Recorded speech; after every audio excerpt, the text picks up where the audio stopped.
ഹരേ കൃഷ്ണ പ്രണാമം എല്ലാവർക്കും. ഹരേ കൃഷ്ണ ഹരേ കൃഷ്ണ പ്രഭു. പ്രണാം പ്രഭു. പ്രണാമം. നമുക്ക് പ്രാർത്ഥനയിലേക്ക് കിടക്കാം. ഓം നമോ ഭഗവതേ വാസുദേവായ. ഓം നമോ ഭഗവതേ വാസുദേവായ. ഓം നമോ ഭഗവതേ വാസുദേവായ. നാരായണം നമസ്കൃത്യം നരം ചൈവ നരോത്തമം ദേവീം സരസ്വതിം വ്യാസം തതോ ജയമുദ്രയേത്. നഷ്ടപ്രായേഷു ഭദ്രേഷു നിത്യം ഭാഗവത സേവയാ ഭാഗവതേ ഉത്തമ ശ്ലോകേ ഭക്തിർഭവതി നഷ്ടകി. മൂകം കരോതി വാചാലം പങ്കും ലംഘ്യേ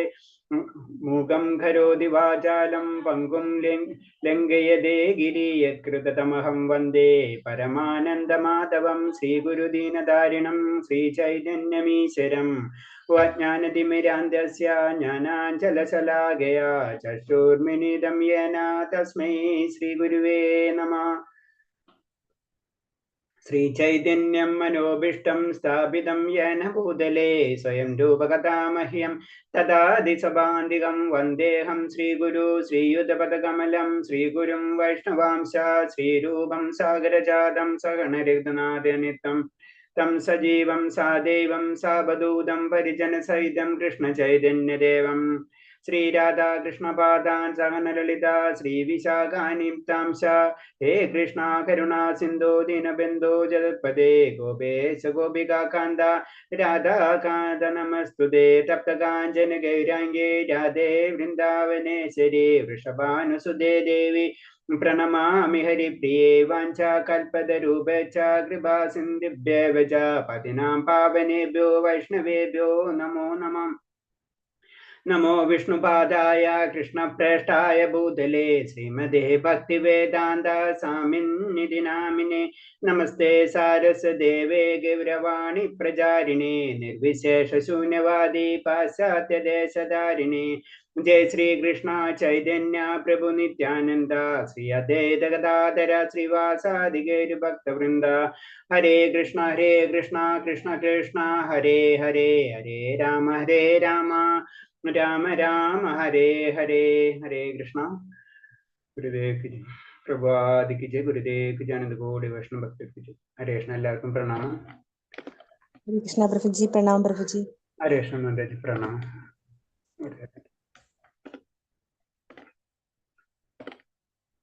അപ്പൊ നമ്മൾ ഇന്നത്തെ 13 മാതാജി എത്രയെന്ന് 13 ശ്ലോകം വായിച്ചു പ്രഭു. എക്സ്പ്ലനേഷൻ ആയില്ല.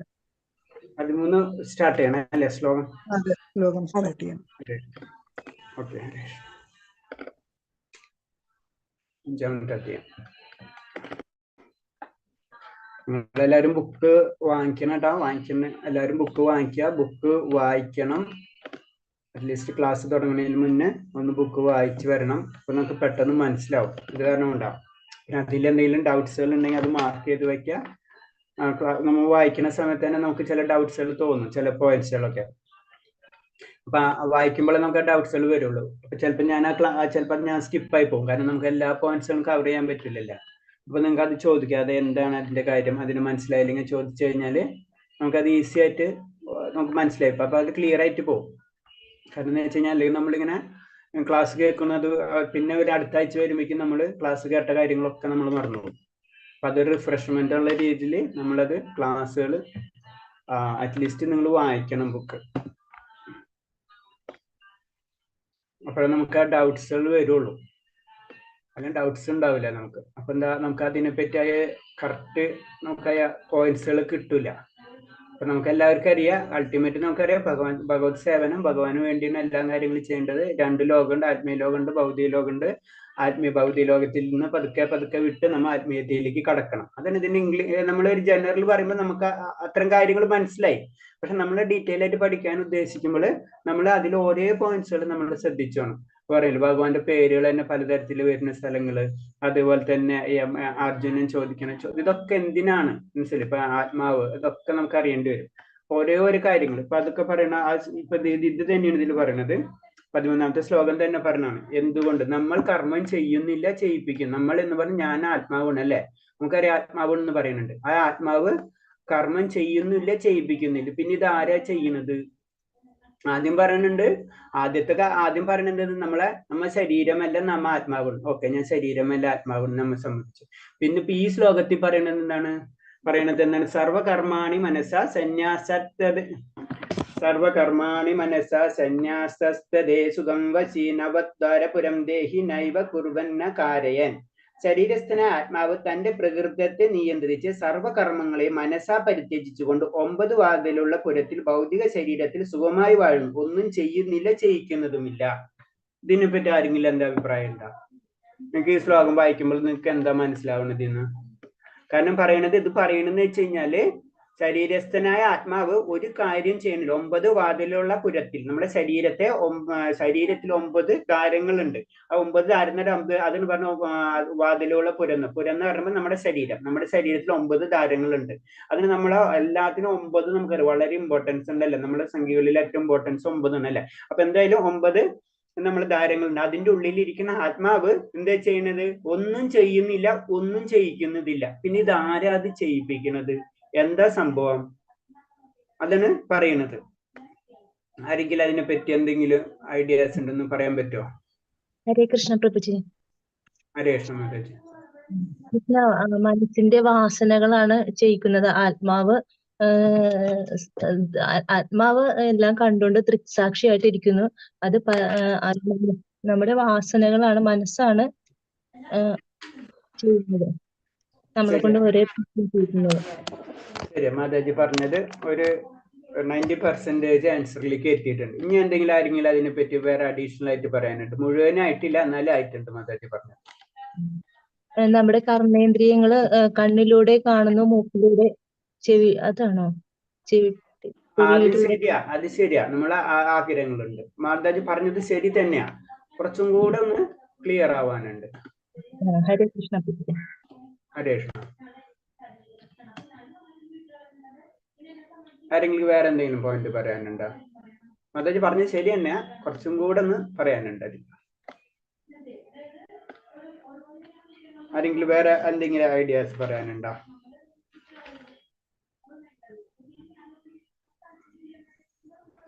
മാതാജി പറഞ്ഞത് കറക്റ്റ് തന്നെയാണ്.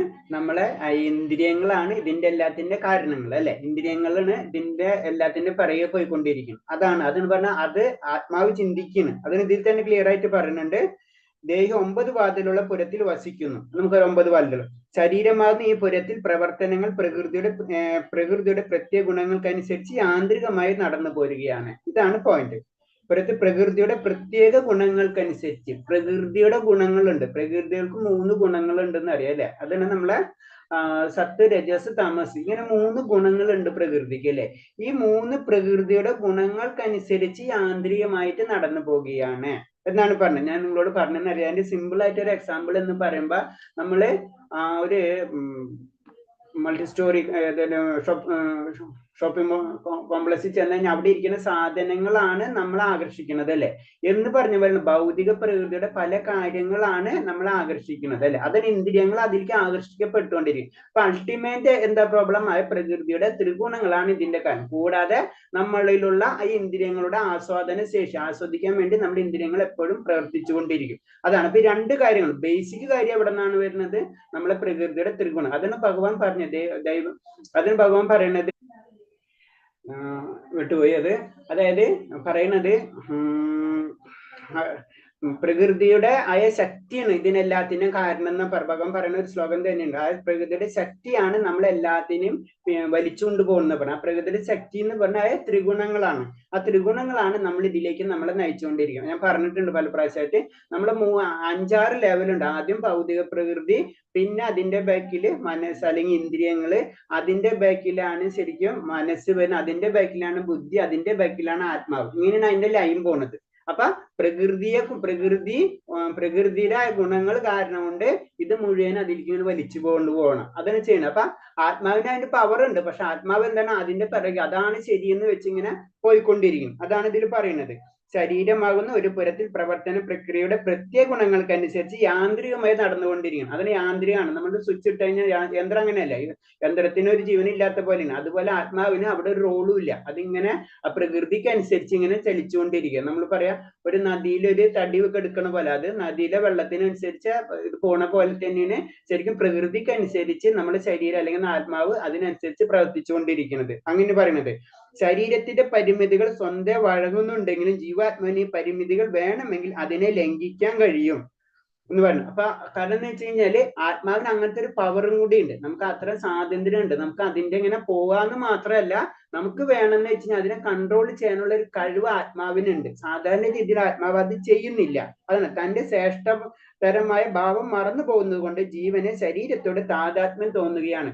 അതാണ് ശരി എന്നുള്ള തോന്നൽ വരുന്നത്. അത് ഞാൻ പറഞ്ഞിട്ടുണ്ട്. ഒരു ചെറിയ സാധാരണ ഒരു കുട്ടി ഒരു ആവറേജ് ഒരു 10th 12th ഒക്കെ പഠിക്കുന്ന കുട്ടികൾ ചിലയിടത്ത് ചെന്നിട്ട് പല കൂട്ടുകെട്ടിലൊക്കെ പെട്ടുമ്പോൾ എന്താ സംഭവിക്കുന്നത്, അവൻ അതാണ് ശരി എന്ന് വെച്ചാൽ അതിലേക്ക് അങ്ങോട്ട് കടക്കണം. പക്ഷെ അവൻ ബേസിക് ആയിട്ടുള്ള ക്യാരക്ടർ അതായിരിക്കില്ല. എന്ന് പറഞ്ഞ പോലെ തന്നെ നമ്മള് ആത്മാവ് എന്ന് പറയുമ്പോൾ ഈ ഭൗതിക പ്രകൃതിയാണ് ശരി, അതാണ് സന്തോഷം, അതിലേക്ക് അങ്ങോട്ട് കടക്കാണ്. ശരിക്കും അത് തിരിച്ച് ചിന്തിച്ചു കഴിഞ്ഞു കഴിഞ്ഞാൽ മനസ്സിലാവും ഇതല്ല ശരി, ഇതിന്റെ വേറെ ഇൻഡയറക്റ്റ് അതായത് നല്ല ഓപ്പോസിറ്റ് റൂട്ടിലേക്കാണ് നമ്മൾ സഞ്ചരിക്കേണ്ടത്. അപ്പോഴേ നമ്മൾ അവിടെ എത്തുള്ളൂ. അതാണ് പറയുന്നത്. അതാണ് ആത്മാവ് ഒന്നും ചെയ്യുന്നില്ല ചെയ്യിക്കുന്നില്ല എന്ന് പറഞ്ഞത്. ആത്മാവല്ല ചെയ്യുന്നത്, ഭൗതിക പ്രകൃതിയും ഈ ഇന്ദ്രിയങ്ങളും മനസ്സും ബുദ്ധിയാണ് ചെയ്തുകൊണ്ടിരിക്കും. പക്ഷെ നമ്മൾ എന്താ ചെയ്യേണ്ടത്, അതിൽ ആത്മാവ് എന്താ ചെയ്യേണ്ടതെന്ന് വെച്ച് കഴിഞ്ഞാൽ നമ്മളെ മനസ്സും ഇന്ദ്രിയങ്ങളെ നമ്മൾ കൺട്രോൾ ചെയ്യാനുള്ള കഴിവിലേക്ക് നമ്മൾ കൊണ്ടുവരണം. കാരണം ഭഗവാൻ അത്രയുള്ള സ്വാതന്ത്ര്യവും അത്രയുള്ള ശക്തിയും നമുക്ക് തന്നിട്ടുണ്ട്. അങ്ങനെ നമ്മൾ ഉപയോഗിച്ചാലേ നമ്മൾ ആത്മീയ പാദത്തിലേക്ക് കടക്കുള്ളൂ. അതാണ് പറയുന്നത്. അപ്പൊ ശരിക്കും അതൊരു പറഞ്ഞ നമ്മളെ കർമ്മങ്ങൾക്ക്. പിന്നെ അടുത്തൊരു ചോദ്യം ചോദിക്കണം, അപ്പൊ നമുക്ക് അടുത്തൊരു ജന്മം കിട്ടണം എന്ന് ചോദിക്കാം. ആ കർമ്മം കിട്ടുമ്പോൾ അതിൽ ആത്മാവിന് വല്ല റോൾ ഉണ്ടാവുമോ? നമ്മൾ ഒരാള് വളരെ നല്ല നല്ല കാര്യങ്ങൾ ചെയ്ത് ചിലര് അങ്ങനത്തെ പാപകർമ്മങ്ങൾ ചെയ്യണമെന്ന് വെച്ചാൽ അടുത്ത ജന്മം അതിനനുസരിച്ചുള്ള ജന്മമല്ല നമുക്ക് കിട്ടാം. അപ്പൊ അതിന് ആത്മാവിന് എന്താ റോള്?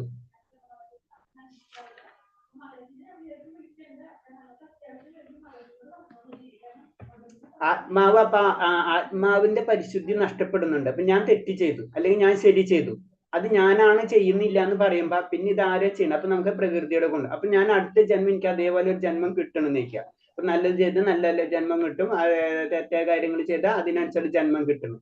അപ്പൊ ആത്മാവിന്റെ തെറ്റല്ലല്ലോ, പിന്നെ എന്തിനാ ആത്മാവ് ഇത് അനുഭവിക്കുന്നത്? ഹരേ കൃഷ്ണ.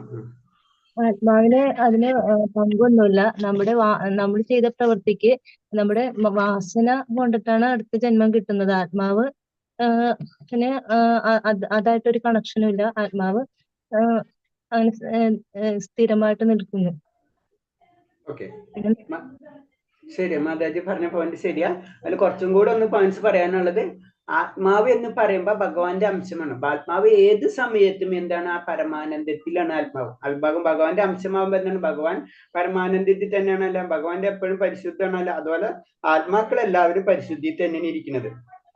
പക്ഷെ അതിന്റെ ചുറ്റുള്ള വാസന മാത്രമാണ് നമ്മൾ മാറിക്കൊണ്ടിരിക്കുന്നത്. അപ്പൊ വാസനയ്ക്ക് അനുസരിച്ച് അതിൻ്റെ ഉള്ളിൽ ആത്മാവ് എപ്പോഴും പരിശുദ്ധമാണ്. അത് ആത്മാവല്ല ഇതൊന്നും ചെയ്യിക്കുന്നത്. അടുത്ത ജന്മം കിട്ടുന്നത് ഈ വാസനകളാണ് അങ്ങോട്ടും ഇങ്ങോട്ടും മാറിക്കൊണ്ടിരിക്കുന്ന പറയുന്നത്. മനസ്സിലായില്ല ആ പോയിന്റ്? ഹരേ കൃഷ്ണ. പിന്നെ ഇതിൽ 9 ധാരങ്ങൾ എന്ന് പറയുമ്പോൾ എന്താണ്? ശരീരത്തിൽ 9 ധാരങ്ങൾ, 2 കണ്ണുകള്, 2 നാസധാരങ്ങള്, 2 ചെവികള്, വായു, ഗുദം, ഉൽപ്പന്നേന്ദ്രിയം, ഇങ്ങനെ 9 ധാരങ്ങൾ എന്ന് പറയാം. 9 ശരീരത്തിലുള്ള 9 ധാരത്തില് നമ്മൾ അല്ലെങ്കിൽ ആത്മാവ് അവിടെ ഇരിക്കുന്ന, അതായത് പുരത്തിൽ സുഖമായിട്ട് വാഴുന്നു എന്ന് പറയുന്നത്. അവിടെ ആത്മാവ് ഒന്നും ചെയ്യുന്നില്ല ചെയ്യിക്കുന്നില്ല. ഇത് എപ്പോഴും നമ്മൾ ശ്രദ്ധിക്കേണ്ട ഒരു പോയിന്റ് ആണ്. അപ്പൊ പെട്ടെന്ന് നമുക്ക് കേൾക്കുമ്പോൾ വളരെ ഇതായിട്ട് തോന്നും. വളരെ ഇമ്പോർട്ടന്റ് ആയിട്ടുള്ള ഒരു ശ്ലോകമാണ്. ആത്മാവ് ഒന്നും ചെയ്യുന്നില്ല ചെയ്യിക്കുന്നില്ല, ചെയ്യിക്കുന്നത് മുഴുവനും ഇതിൽ തന്നെ പറഞ്ഞിട്ടുണ്ട്. കാരണം എന്ന് വെച്ച് കഴിഞ്ഞാൽ എന്താ പറയണത്? പ്രകൃതിയുടെ പ്രത്യേക ഗുണങ്ങൾക്കനുസരിച്ച് യാന്ത്രികമായിട്ട് നടന്നു പോകുന്നതാണ്. അതാണ് പറഞ്ഞത്. അതായത് വേറൊരു എക്സാമ്പിൾ എന്ന് പറഞ്ഞ ഒരു ചെറിയ കുട്ടികൾ, 4 വയസ്സ് 5 വയസ്സുള്ള കുട്ടീനെ നമ്മൾ ഏതെങ്കിലും മാർക്കറ്റിൽ കൊണ്ടുപോയി കഴിഞ്ഞാൽ എന്താ ചെയ്യുക? അവിടെ ഇരിക്കുന്ന സാധനങ്ങൾ കണ്ടു കഴിഞ്ഞാൽ ആ കുട്ടി എപ്പോഴും കരഞ്ഞ് ബഹളം ഉണ്ടാക്കാൻ സാധനം വാങ്ങിക്കാൻ ശ്രമിച്ചുകൊണ്ടിരിക്കുകയല്ലേ? അതാണ് ആ പ്രകൃതിയാണ് അല്ലെ? അപ്പൊ അത് ആ സാധനം കണ്ടില്ലെങ്കിൽ അവിടെ ആ കുട്ടിക്കൊന്നും സംഭവിക്കാൻ പോണില്ല. അതന്നെ പ്രകൃതിയുടെ ത്രിഗുണങ്ങൾക്ക് അനുസരിച്ചാണ് നമ്മൾ മാറിക്കൊണ്ടിരിക്കുക എന്ന് പറഞ്ഞു. ആ കുട്ടിയുടെ പ്രകൃതി അതായിരിക്കണം എന്നല്ല. ആയിരിക്കില്ല, മനസ്സിലായി. പക്ഷെ ആ സാഹചര്യത്തിനനുസരിച്ച് മാറിക്കൊണ്ടിരിക്കുകയാണ്. അതേപോലത്തെ അതിനനുസരിച്ച് സാഹചര്യം, പിന്നെ നമുക്ക് എന്താണ്, അതിനനുസരിച്ച് സാഹചര്യം ഭഗവാൻ വീണ്ടും നമുക്ക് ഒരുക്കി തരികയാണ് അടുത്ത ജന്മത്തിൽ നമുക്ക് കിട്ടുന്നത്. അതിനനുസരിച്ച് സാഹചര്യം, നമുക്ക് ഇതാണ് ഇഷ്ടം, അപ്പൊ അതിനനുസരിച്ച് അതിനോട് താതാത്മ്യമായി കഴിഞ്ഞു. അപ്പൊ എന്താണ്, അടുത്ത ജന്മത്തിന് അതിനനുസരിച്ച് നമുക്ക് കിട്ടണം, അതിനനുസരിച്ച് ആ ജന്മങ്ങളിലേക്ക് നമ്മൾ പോകണം. പക്ഷെ ഉള്ളിലുള്ള ആത്മാവ് എപ്പോഴും ആ പരിശുദ്ധ മൂലസ്വരൂപം എപ്പോഴും ഭഗവദാസനാണ്, അല്ലെങ്കിൽ പരമാനന്ദത്തിൽ എപ്പോഴായിരിക്കും. അത് നമ്മൾ എന്ന് തിരിച്ചറിയുമ്പോഴാണ് ശരിക്കും നമ്മള് ഭഗവാനിലേക്ക് നമ്മൾ കണക്ട് ആവണം. അതാണ് അതിന്റെ പോയിന്റ്. അടുത്ത ശ്ലോകം. നാകർത്തൃതം ന കർമാണി ലോകസ്യ സൃജതാ പ്രഭോ ന കർമ്മഫലം സംയോഗം സ്വഭാവസ്തത് പ്രവർത്തതേ. ശരീരസ്ഥന ആത്മാവ് തന്റെ ശരീരമാകുന്ന പുരത്തിന്റെ ഉടമസ്ഥൻ കർമ്മങ്ങൾ ഉണ്ടാക്കുന്നില്ല, കർമ്മം ചെയ്യാൻ പ്രേരിപ്പിക്കുന്നില്ല, കർമ്മഫലങ്ങൾ ഉണ്ടാക്കുന്നില്ല. പ്രകൃതിയിലെ ത്രിഗുണങ്ങളാണ് ഇവയ്ക്കെല്ലാം കാരണം. അത് ഞാൻ പറഞ്ഞ ത്രിഗുണങ്ങൾ കാരണം കൊണ്ടാണ് ഇതിനെല്ലാത്തിനും കാരണം, അല്ലെ? അപ്പൊ അൾട്ടിമേറ്റ് ആ പ്രകൃതിയിലെ ത്രിഗുണങ്ങളാണ്. അത് കർമ്മം ചെയ്യാൻ പ്രേരിപ്പിക്കുന്നില്ല, കർമ്മഫലങ്ങൾ ഉണ്ടാക്കുന്നില്ല എന്ന് പറഞ്ഞു. അപ്പൊ ഇതിനൊന്നും യാതൊരു റോളും പ്രകൃതി, അതായത് ആത്മാവിനില്ല എന്നാണ് ഇതിൽ പറഞ്ഞു വരുന്നത്. കാരണം എന്ന് വെച്ച് കഴിഞ്ഞാൽ സ്മരണാതീത കാലം മുതലേക്കുള്ള അവിദ്യയാണ് ശരീരക്ലേശങ്ങൾക്കും ദുഃഖത്തിനും കാരണമാകുന്നത്. കാരണം എന്താ പറയുക, അതായത് ഇപ്പൊ സ്മരണാതീത കാലം മുതൽ എത്ര ആത്മാവ് എപ്പോഴുള്ളത്, എപ്പോഴും ശരീരം സ്വീകരിച്ചത്, അന്ന് തൊട്ടേ എന്ത് ഈ അവിദ്യ, അറിവില്ലായ്മ, അജ്ഞാനമാണ്. ഞാൻ ഭഗവാന്റെ ദാസനാണെന്നും അതേപോലെ തന്നെ ഈ ഭൗതിക ലോകത്തിൽ വരേണ്ട വ്യക്തിയല്ല എന്നും ആ ഒരു അജ്ഞത, എന്റെ ആത്മീയ ലോകം, എന്റെ ലോകം എന്ന് പറഞ്ഞ ഭഗവാന്റെ ലോകമാണെന്നുള്ള ചിന്താഗതി എന്ന് മറക്കുന്നുവോ അന്ന് തൊട്ടാണ് നമുക്ക് ഈ ക്ലേശങ്ങളും ദുരിതങ്ങളും, അതായത് നമ്മൾ ഭൗതിക ലോകത്തിൽ ഇങ്ങനെ പല ജന്മങ്ങളായിട്ട് മാറിപ്പോയിക്കൊണ്ടിരിക്കുന്നു പറയുന്നത്. ഇപ്പൊ ശരീരത്തിലെ പ്രവർത്തനം ജീവൻ ഒഴിഞ്ഞു നിൽക്കുകയാണ് ആ കർമ്മയുടെ ഫലങ്ങളിൽ നിന്ന് മുക്തൻ. ആ കർമ്മങ്ങളുടെ ഫലങ്ങൾ എന്ന് പറയുമ്പോൾ കാരണം എന്ന് വെച്ചാൽ നമുക്ക് അതിനുള്ള ഒരു പവർ ഉണ്ട്, ആത്മാവിന് അതിനനുസരിച്ച് ഒരു പവർ ഉണ്ട്, നമുക്ക് ആത്മീയതയിൽ കിടക്കാം. അതല്ല നമ്മൾ 3 ശക്തികൾ വരുമ്പോൾ തടസ്സ ശക്തിയിൽ വരുന്നതാണ് ജീവാത്മാവ്. ആത്മീയതയിലേക്കും കിടക്കാം, ഭൗതികയിലേക്കും കിടക്കാം. പക്ഷെ നമ്മൾ ഇത് കണ്ട് സിമ്പിൾ ആയിട്ട് പറയുമ്പോൾ ചില കുട്ടികൾക്ക് ചില സ്ഥലത്ത് ചെന്ന് കഴിഞ്ഞപ്പോൾ ഫിലിം ഫെയർ നടക്കുന്ന വെച്ചാൽ അവിടെ ചെന്ന് അതിനോട് അങ്ങോട്ട് യോജിച്ച് അതാണ് അത് സന്തോഷമാണെന്ന് വിചാരിച്ച് ഇങ്ങനെ പോയിക്കൊണ്ടേയിരിക്കും. അത് തന്നെയാണ് സംഭവിക്കുന്നത്. അപ്പൊ അതിൽ നിന്ന് പ്രശ്നങ്ങൾ ഉണ്ടാകുമ്പോൾ അതിൽ നിന്നുള്ള പല പ്രശ്നങ്ങളും ചിലപ്പോൾ ആ സ്ഥലത്ത് സംഭവിക്കാം. അപ്പൊ അത് ആ വ്യക്തിനെ അനുഭവിക്കും. അത് തന്നെയാണ് ആത്മാവിന്റെ കേസ് സിമ്പിൾ ആയിട്ട് ഉദാഹരണം ചെയ്യുമ്പോൾ നമ്മൾ അങ്ങനെയാണ് മനസ്സിലാക്കേണ്ടത്. കാരണം ആത്മാവിന് അവരുടെ റോളില് ആ ചുറ്റുപാടാണ് ആത്മാവിന്, അതാണ് സന്തോഷം, അതാണ് ദുഃഖം എന്ന് പറയും. ഈ ദുഃഖവും സന്തോഷവും എന്ന് പറഞ്ഞതും നമ്മൾ തന്നെ, നമ്മളെ ഭൗതിക പ്രകൃതി തന്നെ ക്രിയേറ്റ് ചെയ്യണാണല്ലേ. ഒരാളെ ദുഃഖമായിരിക്കില്ല മറ്റുള്ള സന്തോഷം. അതായത് ഒരു മാറ്റർ തന്നെ എടുത്തു കഴിഞ്ഞാല് ആ മാറ്റർ എടുത്തു കഴിഞ്ഞാൽ അത് ഓരോ വ്യക്തികളെ പല രീതിയിലായിരിക്കും അഫക്ട് ചെയ്യണം. ശ്രദ്ധിച്ചാലറിയാം. ഇപ്പൊ ഒരു ചെറിയൊരു സിമ്പിൾ ആയിട്ട് ഒരു ബൈക്ക് ഓടിച്ചുകൊണ്ട് ഒരു ആക്സിഡന്റ് സംഭവിച്ചു. അപ്പൊ അവിടെ വരുമ്പോ ഓരോ വ്യക്തികളും പ്രതികരണങ്ങൾ പ്രത്യേകതയായിരിക്കും. ഇപ്പൊ നമ്മളാണ് ഓടിപ്പിക്കുന്നത്. ഇപ്പൊ ഓരോ വ്യക്തിക്ക് ഞാനിപ്പോ ബൈക്ക് ഓടിക്കുമ്പോ എനിക്കൊരു ചെറിയ ആക്സിഡന്റ്, വേറൊരു വ്യക്തി അവന്റെ രണ്ടിനും നമ്മളായ മാനസികമായിട്ട് നില നോക്കിക്കഴിഞ്ഞാൽ രണ്ടുപേർക്കും രണ്ട് രീതിയിലായിരിക്കും അത് ഫീൽ ചെയ്യുക. കാരണം അതാണ് ഭൗതിക പ്രകൃതിയെ നമ്മൾ എങ്ങനെയാണ് കൺട്രോൾ ചെയ്യുന്നത്, അതിനനുസരിച്ചായിരിക്കും നമുക്ക് ക്ലേശങ്ങളും ദുഃഖങ്ങളും ഉണ്ടാവുക. അൾട്ടിമേറ്റ് നമ്മൾ ജനറൽ ആയിട്ട് പറയുമ്പോഴാണ് നമ്മൾ അങ്ങനെയാണ്. അപ്പൊ നമ്മൾ അപ്രോച്ച് ചെയ്യണത്, നമ്മൾ എങ്ങനെയാണ് അപ്രോച്ച് ചെയ്യണം അതിനനുസരിച്ചായിരിക്കും നമ്മളെ ഭൗതികമായിട്ടുള്ള ക്ലേശങ്ങളും ദുഃഖങ്ങളും ഉണ്ടാവും. അതായത് പറയണെന്ന് വെച്ചാൽ നമ്മൾ ആത്മീയതയിലേക്ക് നടക്കുമ്പോൾ ഈ ദുഃഖങ്ങളും കാര്യങ്ങളും സന്തോഷങ്ങളും ഭൗതിക ലോകത്തിൽ വീണ്ടും നടന്നുകൊണ്ടിരിക്കണ്ടാവും. നമ്മുടെ ജീവിതത്തിൽ ഇങ്ങനത്തെ കാര്യങ്ങൾ നടന്നുകൊണ്ടിരിക്കണ്ടാവും. പക്ഷെ നമ്മൾ ആത്മീയത ഭക്തിയുടെ സേവനത്തിലേക്ക് നമ്മൾ കടക്കുമ്പോൾ ഇതൊന്നും നമ്മൾ വലിയൊരു സബ്ജക്റ്റ് വല്ലാത്തവർ, അല്ലെങ്കിൽ നമ്മൾ അവരിന്ന് വിളിച്ചില്ല, നാളെ വിളിച്ചില്ല, അവർ എന്നോട് സംസാരിച്ചില്ല, അങ്ങനത്തെ പല കാര്യങ്ങളും നമ്മളിലേക്ക് വരുമ്പോൾ അത് വലിയൊരു സബ്ജക്റ്റായി വരുന്നുണ്ട്. പക്ഷെ നമ്മൾ ഇതിലേക്ക് കടക്കുമ്പോൾ അത് നമ്മളൊരു വലിയൊരു സബ്ജക്റ്റായി മാറാത്തതാണ്. അപ്പൊ നമ്മൾ എന്താണ്, ഭൗതിക പ്രകൃതി നമ്മൾ പതുക്കെ റിജക്ട് ചെയ്യണം, അല്ലെ? ഭൗതിക പ്രകൃതിയിലെ ക്ലേശങ്ങളെയും ആ സന്തോഷങ്ങളെയും നമ്മൾ പതുക്കെ മാറ്റിക്കൊണ്ടിരിക്കണം. അത് നമ്മളെ അഫക്ട് ചെയ്യാത്ത രീതിയിൽ നമ്മൾ മാറിക്കൊണ്ടിരിക്കണം. അതിന് പറഞ്ഞ ഭൗതിക പ്രകൃതിയിലെ ക്ലേശങ്ങൾ നമ്മൾ മാറണമെങ്കിൽ അത് എപ്പോഴും അവിടെ നിലനിൽക്കും, നമ്മളാണ് അവിടെ നിന്ന് മാറേണ്ടത്. അതാണ് നമ്മൾ മനസ്സിലാക്കേണ്ടത്. അടുത്ത ശ്ലോകം. നാദദേ കസ്യചിദ പാപം നാചൈവ സുഹൃതം വിഭു ആജ്ഞേനേനാവൃതം ജ്ഞാനം തേന മുഹ്യതി ജന്ധവ. സർവേശ്വരം ആരുടെ പുണ്യപാപങ്ങൾ സ്വീകരിക്കുന്നില്ല. യഥാർത്ഥ ജ്ഞാനത്തെ മൂടിയിരിക്കുന്ന അജ്ഞാനം കാരണമാണ് ജീവജാലങ്ങൾ വ്യാമുഖതരാകുന്നത്. അപ്പൊ നമ്മൾ സാധാരണ രീതിയിൽ എല്ലാവരും പറഞ്ഞാണ് എല്ലാതും ഭഗവാൻ തന്നാണ്, ഒക്കെ ഭഗവാന്റെ ഇത് നിശ്ചയമാണെന്ന് പറഞ്ഞത്. അതൊന്നും അതിനുള്ള ഡയറക്റ്റ് കട്ട് ചെയ്യുന്ന ഒരു ശ്ലോകമാണ് സർവേശ്വരൻ ആരുടെയും പുണ്യ പാപങ്ങൾ, പുണ്യതും സ്വീകരിക്കുന്നില്ല, പാപവും സ്വീകരിക്കുന്നില്ല. നീ നിന്റെ ഡ്യൂട്ടി ചെയ്യുക, അതിന്റെ പ്രശ്നം നീ അനുഭവിക്കാൻ. വളരെ സിമ്പിൾ. നമ്മൾ സാധാരണ ഒറ്റ ലൈനിൽ പറയുന്ന ഒരു ആൻസറാണ്, പാപ പുണ്യ കർമ്മങ്ങൾ ഭഗവാൻ സ്വീകരിക്കുന്നില്ല.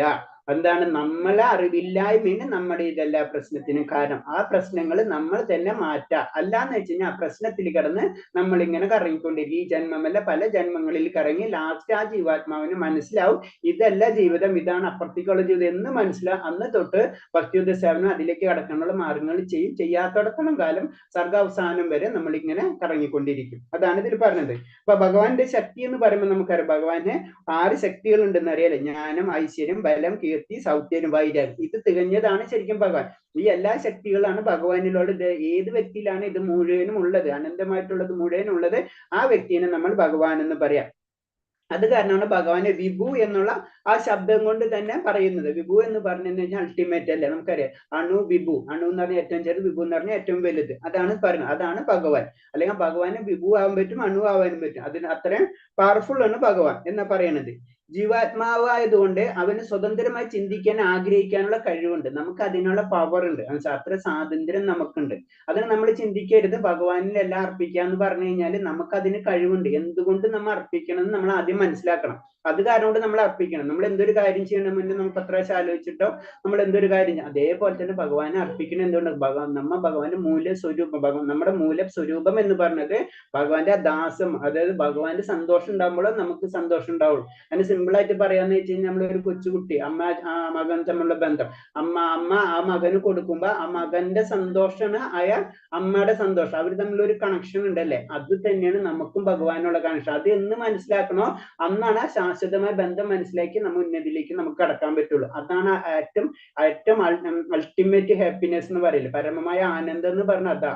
അതിരിക്കാൻ വേണ്ടി നമ്മൾ എന്തിനാണ് ഭക്തിയുദ്ധ സേവനം ചെയ്യണമെന്ന് എന്ന് വെച്ചാൽ അതിന് അൾട്ടിമേറ്റ് റിസൾട്ട് എന്ന് പറഞ്ഞു കഴിഞ്ഞാൽ ആനന്ദം, ആ പരമാനന്ദത്തിലേക്ക് കടക്കാന്ന് മാത്രമേ ഉള്ളൂ. ആ ലക്ഷ്യമാണ് നമ്മുടെ ലക്ഷ്യം. അല്ലാണ്ട് നമ്മളെ ഭൗതികമായിട്ടുള്ള കാര്യങ്ങളും മറ്റുള്ള കാര്യങ്ങളും അല്ല, അതിലേക്കുള്ള യാത്രയാണ്, നമ്മൾ ആ പരമാനന്ദത്തിലേക്കുള്ള യാത്രയാണ് നമ്മൾ ഭക്തിയുദ്ധ സേവനം. അത് ഇനീഷ്യൽ സ്റ്റേജ് നമുക്ക് പെട്ടെന്ന് ഡെവലപ്പ് ചെയ്യാൻ പറ്റില്ല. അപ്പൊ അത് കാരണം കൊണ്ട് അതിന് ചില നിയമങ്ങളും കാര്യങ്ങളും വെച്ച് പതുക്കെ കാരണം അത്ര ജന്മങ്ങൾ കഴിഞ്ഞതിന് ശേഷമാണ് നമ്മൾ ഇതില്ല. അപ്പൊ അത്രയും വാസനകളും കാര്യങ്ങളും ഒക്കെ നമ്മൾക്ക് ഉണ്ടാവും. അപ്പൊ അത് ഒറ്റയടിക്ക് നമുക്ക് ചെയ്യാൻ പറ്റില്ല. അതിന് വൈദിക കർമ്മങ്ങളിൽ അതൊക്കെ പറഞ്ഞിട്ടുള്ളൂ.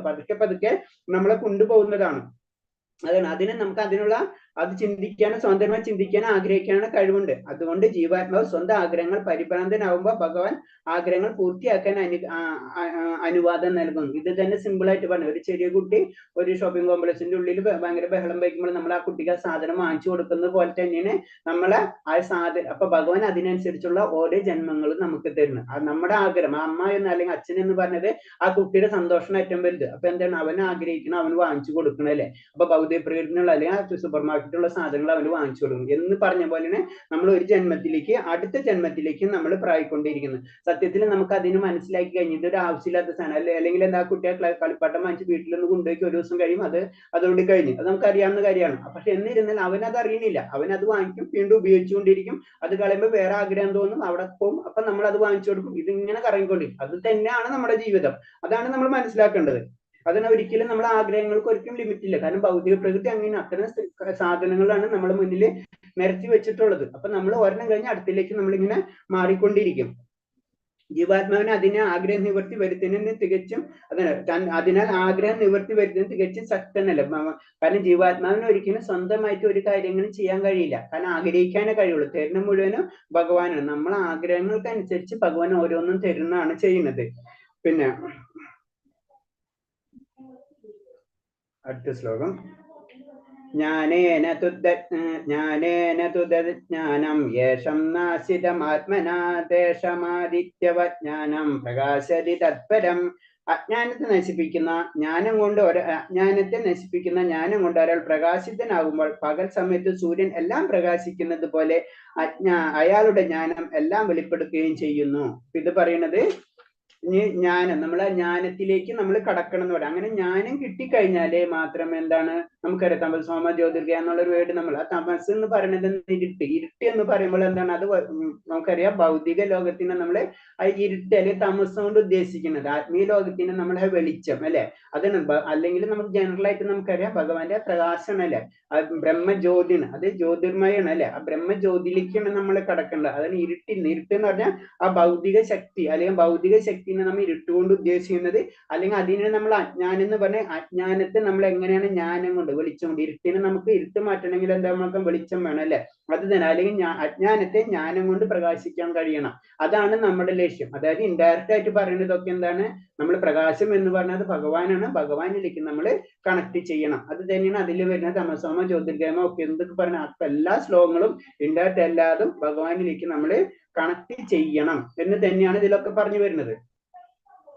കാരണം എന്ന് വെച്ച് കഴിഞ്ഞാൽ ഇതിൽ പറഞ്ഞത് ആ ജ്ഞാനം എന്താണ് അയാൾ സ്വയം കൃഷ്ണന് സമർപ്പിതമാകുമ്പോഴാണ് പരിപൂർണ്ണ ജ്ഞാനം ഒതുക്കി ജ്ഞാനം എന്ന് പറയുമ്പോൾ നമ്മൾ പറഞ്ഞില്ല ആത്മീയ ലോകത്തിലേക്ക് എത്തണം അല്ലെങ്കിൽ ആ ജ്ഞാനം നമുക്ക് ലഭിക്കണം അപ്പോഴാണ് അതാണ് പരിപൂർണ്ണ ജ്ഞാനം ഭഗവാനെ പറ്റി മുഴുവനും അറിയുമ്പോഴാണ് നമുക്ക് ആ ജ്ഞാനം ലഭിക്കുന്നത് അല്ലെങ്കിൽ ജ്ഞാനം എന്ന് പറഞ്ഞത് ഭഗവാനെ പൂർണ്ണമായിട്ട് അറിയാന്ന് മാത്രമേ ഉള്ളൂ ആ അങ്ങനത്തുള്ള അതേപോലെ തന്നെ അനേകം ജന്മങ്ങൾക്ക് ശേഷം പരിപൂർണ്ണ ജ്ഞാനം നേടിയാൻ അതായത് ചിലപ്പോ ആ ജ്ഞാനം കിട്ടാന്ന് വെച്ച് നമുക്ക് ഒരു ദിവസം കൊണ്ട് 2 ദിവസം കൊണ്ടല്ല ചിലപ്പോ അനേകായിരം ജന്മങ്ങൾക്ക് ശേഷമായിരിക്കും നമുക്ക് അങ്ങനത്തെ ഒരു ജ്ഞാനം നമുക്ക് ലഭിക്കാന്ന് പറഞ്ഞു അപ്പൊ അത്രയും ജന്മങ്ങൾക്ക് ശേഷമായിരിക്കും നമ്മൾ എന്താ ഭഗവാന്റെ ലോകത്തിലേക്ക് നമുക്ക് കടക്കാൻ കഴിയുള്ളൂ അതാണ് ഇതിൽ പറയുന്നത് പിന്നെ ഈശ്വരന്റെ ഒരു പ്രതിനിധിയെ കണ്ടുമുട്ടുമ്പോൾ മാത്രം ഒരാൾക്ക് ഈശ്വരനെയും ഈശ്വരനുമായുള്ള തന്റെ ബന്ധത്തെ കുറിച്ച് അറിയാൻ കഴിയുന്നുള്ളൂ അതാണ് ഒരു ഗുരുവിനെ പറ്റി പറയുന്നത് അതാണ് നമ്മള് ഒരു സത്യം അറിഞ്ഞ ഒരു വ്യക്തിക്ക് സത്യത്തെ പറ്റി പറയുമ്പോൾ അമേരിക്കനെ പറ്റി അറിഞ്ഞ വ്യക്തിക്ക് അമേരിക്കനെ പറ്റി നമുക്ക് പറഞ്ഞു തരാൻ പറ്റുള്ളൂ അല്ലെ എന്ന് പറഞ്ഞ പോലെ തന്നെയാണ് ഒരു സത്യം മനസ്സിലാക്കി അതിനാണ് ഗുരു എന്ന് പറഞ്ഞത് ഭഗവാന്റെ പ്രതിനിധിയാണ് അപ്പൊ ഗുരുവിൽ കൂടി മാത്രമേ നമുക്ക് ആ സത്യത്തെ മനസ്സിലാക്കാൻ കഴിയുള്ളൂ അല്ലെ എന്ത് ചെയ്താലാണ് നമുക്ക് ആ സത്യം മനസ്സിലാക്കാൻ പറ്റുന്ന ഗുരുവിനെ അറിയാം കാരണം ആ ഗുരു ആ വഴിക്ക് പോയിട്ടുള്ള വ്യക്തിയാണ് അതാണ് നമ്മളെപ്പോഴും ഒരു ഗുരുവിൽ കൂടി അതായത് നമ്മളെപ്പോഴും ആചാര്യ പരമ്പരയിലൊക്കെ നമ്മൾ കണക്ട് ചെയ്ത് നമ്മൾ ഭക്തിയുദ്ധ സേവനങ്ങൾ ചെയ്യണം എന്ന് പറഞ്ഞു അങ്ങനെ കണക്ട് ചെയ്യുമ്പോൾ ചിലപ്പോൾ ഏതോ ഭാഗ്യത്തിന് നമ്മൾ അങ്ങനത്തുള്ള ഗുരുക്കന്മാരെ കണക്ട് ആവുകയും നമുക്ക് അങ്ങനെ ഉയർന്നു നമുക്ക് വളരെ പെട്ടെന്ന് ചിലപ്പോൾ ഉയരാൻ പറ്റും ചിലപ്പോൾ ഈ ജന്മമല്ല പല ജന്മങ്ങൾക്കും ചിലപ്പോൾ നമ്മൾ കാത്തിരിക്കേണ്ടതായിട്ടും വരും അത് നമ്മുടെ തപസ് അല്ലെങ്കിൽ ദൃഢനിശ്ചയത്തിനോടായിട്ടും ബന്ധപ്പെട്ടിരിക്കാം നമ്മൾ അത്രയും ദൃഢനിശ്ചയം ഉണ്ടെങ്കിൽ തീർച്ചയായിട്ടും നമുക്ക് ഈ ജന്മത്തിൽ തന്നെ കിട്ടും കാരണം അതിന് തന്നെ ഒരു ഉദാഹരണം പറയുന്നത് വെച്ച് കഴിഞ്ഞാൽ ഒരു പുഴു ചിത്രശലഭമായി മാറുന്നതിന്റെ കാര്യം തന്നെ പറഞ്ഞിട്ടുണ്ട് ഈ ജന്മത്തിൽ തന്നെയാണ് ലഭിക്കുന്നത് അതേപോലെ തന്നെയാണ് നമുക്ക് അത്രമാത്രം ദൃഢമായിട്ടുള്ള ആഗ്രഹം ഉണ്ടെങ്കിൽ തീർച്ചയായിട്ടും നമ്മൾ ഈ ജന്മത്തിൽ തന്നെ ഭഗവാന്റെ ആ സാക്ഷാത്കാരം നമുക്ക് ലഭിച്ചിരിക്കും സമ്പൂർണ്ണനും വിശ്വാസനും കൃഷ്ണബോധമുള്ളവനായ ആത്മാത്മ ഗുരുവിനെ അഭയം പ്രാപിച്ചാൽ അയാൾക്ക് എല്ലാം നന്നായി അറിയാൻ കഴിയും അപ്പൊ പറഞ്ഞ ഒരു സമ്പൂർണ്ണ വിശ്വാസനും അത് ആ ഗുരുവിനെ പറ്റി പറയുന്നു ഗുരു എന്ന് പറയുമ്പോൾ അത്തരം ഭഗവാന്റെ അത്ര അർപ്പിതമായിരിക്കല്ലേ എല്ലാ ശാസ്ത്ര ഗ്രന്ഥങ്ങളും അറിയാവുന്ന ലെവലിലുള്ള ഒരു വ്യക്തിയായിരിക്കും അങ്ങനെ വരുമ്പോ അങ്ങനത്തെ ഒരു ഗുരു അഭയം പ്രാപിച്ചാൽ അയാൾ അല്ലാതെ നന്നായി അറിയാൻ കഴിയുമെന്നാണ് പറയുന്നത് അപ്പൊ അൾട്ടിമേറ്റ് പറയുന്നത് എന്താണ് നമ്മൾ ആ അജ്ഞാനത്തെ നമ്മൾ മാറ്റിയിട്ട് ആ ജ്ഞാനത്തിലേക്ക് നമ്മൾ കൊണ്ടുവരണം അജ്ഞാനം എന്ന് പറഞ്ഞിട്ട് അതായത് ഭൗതിക ലോകത്തിൽ നിന്ന് ആത്മീയ ലോകത്തിലേക്ക് നമ്മൾ കടക്കണം അതാണ് സ്ഥിരമായിട്ട് പ്രകാശമാനമായിട്ടുള്ള അവിടേക്ക് നമ്മൾ കടക്കണം അതിനു വേണ്ടിയിട്ട് ഏറ്റവും കാര്യങ്ങൾ നമ്മളിൽ പല കാര്യങ്ങളിൽ ഒന്നാണ് നമ്മൾ എന്താണ് ഒരു ഗുരുവിനെ അഭയം പ്രാപിക്കുക എന്നുള്ളത് അപ്പൊ ഗുരുവിനെ അഭയം പ്രാപിക്കാൻ നമുക്ക് അതും പെട്ടെന്ന് പറ്റാത്ത കാരണം കൊണ്ട് നമ്മൾ പറഞ്ഞ അറ്റ്ലീസ്റ്റ് നമ്മൾ അത്ര ജന്മങ്ങളായിട്ടുള്ള നമ്മുടെ ശരീരത്തിലെ മനസ്സിൽ അടിഞ്ഞുകൂടിയിട്ടുള്ള മാലിന്യങ്ങളെ നമ്മൾ നീക്കം ചെയ്യുന്നതിനാണ് നമ്മൾ എന്താ വെച്ചാൽ ഹരേ കൃഷ്ണ മഹാമന്ത്രം നമ്മൾ ചെയ്യുന്നത് അത് നമുക്കറിയാം ഒരു അതീന്ദ്ര ശബ്ദമാണ് അതും ഭഗവാൻ തന്നിട്ടുള്ള ഒരു ശബ്ദമാണ് കാരണം അത്രയും പതിതമായ ആത്മാക്കൾക്ക് പതുക്കെ നമുക്ക് ഭഗവാൻ സന്നിധിയിലേക്ക് കൊണ്ടുപോകണമെങ്കിൽ ആ മന്ത്രത്തിന് അതിനുള്ള പവർ ഉണ്ട് അതാണ് നമ്മൾ അൾട്ടിമേറ്റ് അല്ലെങ്കിൽ നമ്മൾ ഇനീഷ്യൽ ആയിട്ട് ചെയ്യേണ്ട കാര്യങ്ങളിൽ ഒന്നാണത് അതാണ് പറയുന്നത് പിന്നെ അടുത്തത് തദ്ബുദ്ധയ സദാത്മാന തന്നിഷ്ഠ സദത്പരായണ ഗച്ഛിന്ത പുനരാവർത്തിം ജ്ഞാനമിത്ത കൽമഷ ബുദ്ധിയും മനസ്സും വിശ്വാസവും ആശ്രയമെല്ലാം പരമ്പരയിൽ കൃഷ്ണൻ ഉറപ്പിച്ചു നിർത്തുമ്പോൾ പരിപൂർണയ ജ്ഞാനത്താൽ സംശയങ്ങൾ ഒഴിഞ്ഞ് മുക്തിമാർഗത്തിൽ മുന്നേറുന്നു അപ്പൊ നമ്മൾ ചെയ്യേണ്ട കാര്യമാണ് പറയുന്നത് നമ്മൾ എന്താ ചെയ്യേണ്ടത് ബുദ്ധിയും മനസ്സും വിശ്വാസവും ആശ്രയവുമെല്ലാം എല്ലാതും അതേ സമയം പറയും പൂർണ്ണ സമർപ്പണം അങ്ങനെ ആയിരിക്കണം നമ്മൾ നിൽക്കേണ്ടത് അങ്ങനെ നിന്നാൽ മാത്രമേ നമ്മൾ എന്താ പരിപൂർണ ജ്ഞാനത്താൽ സംശയങ്ങൾ ഒഴിഞ്ഞ് ഭക്തിമാർഗത്തിലേക്ക് നമ്മൾ കടക്കുള്ളൂ എന്ന് പറഞ്ഞു അപ്പൊ നമുക്കറിയാം കൃഷ്ണനാണ് നമുക്ക് ലെവലിൽ ചിന്താഗതി എപ്പോഴും ഉണ്ടായിരിക്കണം എപ്പോഴും ഭഗവാൻ എന്നെ സംരക്ഷിക്കാൻ, അല്ലെങ്കിൽ ഭഗവാന് വേണ്ടി ഭഗവാന് വേണ്ടി എന്റെ ജീവിതം ഞാൻ സമർപ്പിച്ചിരിക്കുന്നത്. മനസ്സും ബുദ്ധിയും നമ്മുടെ വിശ്വാസവും ഭഗവാനിൽ എപ്പോഴായിട്ട് ഉണ്ടായിരിക്കണം. നമ്മളിങ്ങനെ അപ്പുറത്തിപ്പുറത്തിരിക്കും, നമ്മൾ ടിൽറ്റ് ആയിക്കൊണ്ടിരിക്കാൻ പാടില്ല. നമ്മളൊരു മനസ്സുണ്ട്, നമ്മൾ ഇന്ന കാര്യം ചെയ്യാന്ന് തീരുമാനിച്ചു കഴിഞ്ഞാൽ ആ കാര്യം ഭഗവാന് വേണ്ടി ഞാൻ ഇന്നത് ചെയ്യും. അത് ഭഗവാൻ സേവനം, ഭഗവത് സേവനമാണ് അല്ലെ. അങ്ങനെ നമ്മൾ ചെയ്തുകൊണ്ടിരിക്കുമ്പോഴാണ് പതുക്കെ പതുക്കെ നമ്മളെ ഭാവത്തിലേക്കും അതുപോലെ പ്രേമത്തിലേക്കും നമ്മൾ കിടക്കുന്നത്. എല്ലാവരിലും ഭക്തി ഉണ്ടെങ്കിലും നമ്മൾ ഭക്തി വളർത്തണം. എല്ലാ വ്യക്തിയിലും, കാരണം നമ്മുടെ ശരീരത്തിൽ നിന്ന് അല്ലെങ്കിൽ നമ്മുടെ ആത്മാവിന്റെ ഉള്ളിൽ പരമാത്മാവ് ഉള്ളിടത്തോളം കാലം എല്ലാവരിലും ഭക്തി ഉണ്ടാവും. പക്ഷെ എന്താണ്, നമ്മളെ പല ജന്മങ്ങളായിട്ടുള്ള ആയ മാലിന്യങ്ങൾ, അത് കാരണം കൊണ്ടാണ് നമുക്ക് എന്താ അത് പുറത്തേക്ക് വരാത്തത്. അതാണ് പ്രസാദന അജ്ഞാനം എന്ന് പറഞ്ഞത്. അതിനെ നമ്മൾ ക്ലിയർ ചെയ്തെടുക്കണം ഇൻഡാറ്റൻ. അതിനാണ് പല നമ്മളിതിൽ പറഞ്ഞ യമനിയമങ്ങളായാലും അതുപോലെ ഭഗവാനായ പൂജിക്കേണ്ട പഞ്ചരാത്രി വിധികളാണെങ്കിലും ഇതൊക്കെ അതിന്റെ ഒരു പാർട്ടാണ്. ഇത് നമ്മൾ പ്യൂരിഫൈ ചെയ്ത് നമ്മളിത് അതിന്റെ എപ്പോഴും ഭഗവാനെ 24 hours ഭഗവാനെ കണക്ട് ചെയ്യുന്ന രീതിയിൽ നമ്മളെ ജീവിത പ്രക്രിയ നമുക്ക് ഒറ്റയടിക്ക് പറ്റില്ല, കാരണം നമ്മൾ ഗൃഹസ്ഥരാണ് അല്ലെ. പക്ഷെ നമ്മൾ പതുക്കെ പതുക്കെ നമ്മൾ അതിലേക്ക് കൊണ്ടുവരണം. അതാണ് ഇതിൽ പറയുന്നത്. പിന്നെ പറയുന്നത് ഭഗവാൻ താനാണ് എന്ന കൃഷ്ണന്റെ പ്രഖ്യാപനമാണ് ഭഗവത്ഗീതയുടെ കേന്ദ്രബിന്ദു. നമ്മൾ ഭഗവത്ഗീത പഠിക്കുമ്പോൾ നമുക്ക് മനസ്സിലാക്കേണ്ട ഒരേ ഒരു കാര്യം എന്താണ്, ഭഗവാനാണ് എല്ലാം, അൾട്ടിമേറ്റ് ഭഗവാനാണെന്ന് ആയ മനസ്സ് എപ്പോഴും ഉണ്ടായിരിക്കും. ഭഗവത പറഞ്ഞു തരുന്നതും അത് തന്നെയാണ്. മനസ്സും ബുദ്ധിയും വിശ്വാസവും എല്ലാം കൃഷ്ണ ആശ്രയിച്ചിരിക്കുന്നുവോ അഥവാ ആരാണ് തികച്ചും കൃഷ്ണാബോധത്തിൽ ഉറച്ചു നിൽക്കുന്നത് അയാളുടെ സംശയങ്ങളിൽ നിന്നും അതീന്ദ്രിയ വിഷയങ്ങളെ കുറിച്ച് പരിപൂർണ്ണ ജ്ഞാനം ഉദിക്കുകയും ചെയ്യും. ഇപ്പൊ എന്താണ് നമ്മൾ ചെയ്യേണ്ടത്? ഇപ്പൊ പറഞ്ഞ പോയിന്റ് തന്നെ, നമ്മൾ ആ വിശ്വാസം ഉണ്ടായിരിക്കണം ഭഗവാന് ഫുൾ ടൈം. അതിന് ഏറ്റവും ഇമ്പോർട്ടൻസ്. എന്ത് തന്നെയായാലും നമ്മൾ ഭഗവാനെ വിടില്ല എന്നുള്ള മനസ്സ് എപ്പോഴും ഉണ്ടായിരിക്കണം. അതാണ് അതിലേക്ക് നമ്മളെ കടത്തുന്നത്. കൃഷ്ണബോധം സിദ്ധിച്ചാൽ കൃഷ്ണനിൽ നിന്ന് ദ്വന്ദ്ഭാവം ഒരേ സമയത്ത് തന്നെ ഭേദവും അഭേദവുമായി ഉണ്ടെന്ന് സ്പഷ്ടമായി അറിയാൻ കഴിയും. ദ്വന്ദ്ഭാവം എന്ന് പറയുമ്പോൾ കാരണം എന്ന് വെച്ചാൽ ഭഗവാന് നമുക്കറിയാം പൂർണ്ണനുണ്ട് അപൂർണൻ. ഇൻഡയറക്റ്റ് പറഞ്ഞ വ്യക്തിത്വം ഉണ്ട്. അത് ഓരോ വ്യക്തികളനുസരിച്ചാണ് ഭഗവാൻ ഓരോന്ന് തരുന്നത്. ഇപ്പൊ ബ്രഹ്മജ്യോതി എന്ന് പറഞ്ഞാൽ ബ്രഹ്മജ്യോതി ആഗ്രഹിക്കുന്ന വ്യക്തികൾക്ക് ബ്രഹ്മജ്യോതി കിട്ടും. അത് വ്യക്തിത്വം ആഗ്രഹിക്കുന്ന വ്യക്തികൾക്ക് വ്യക്തിത്വം കിട്ടും. അതാണ് പറഞ്ഞത് ദ്വന്ദ്ഭാവം. രണ്ട് സമയം, ഓരോ സമയത്തും ഭേദവും അഭേദവും എന്ന് പറഞ്ഞത് ഒരേ സമയത്തിന്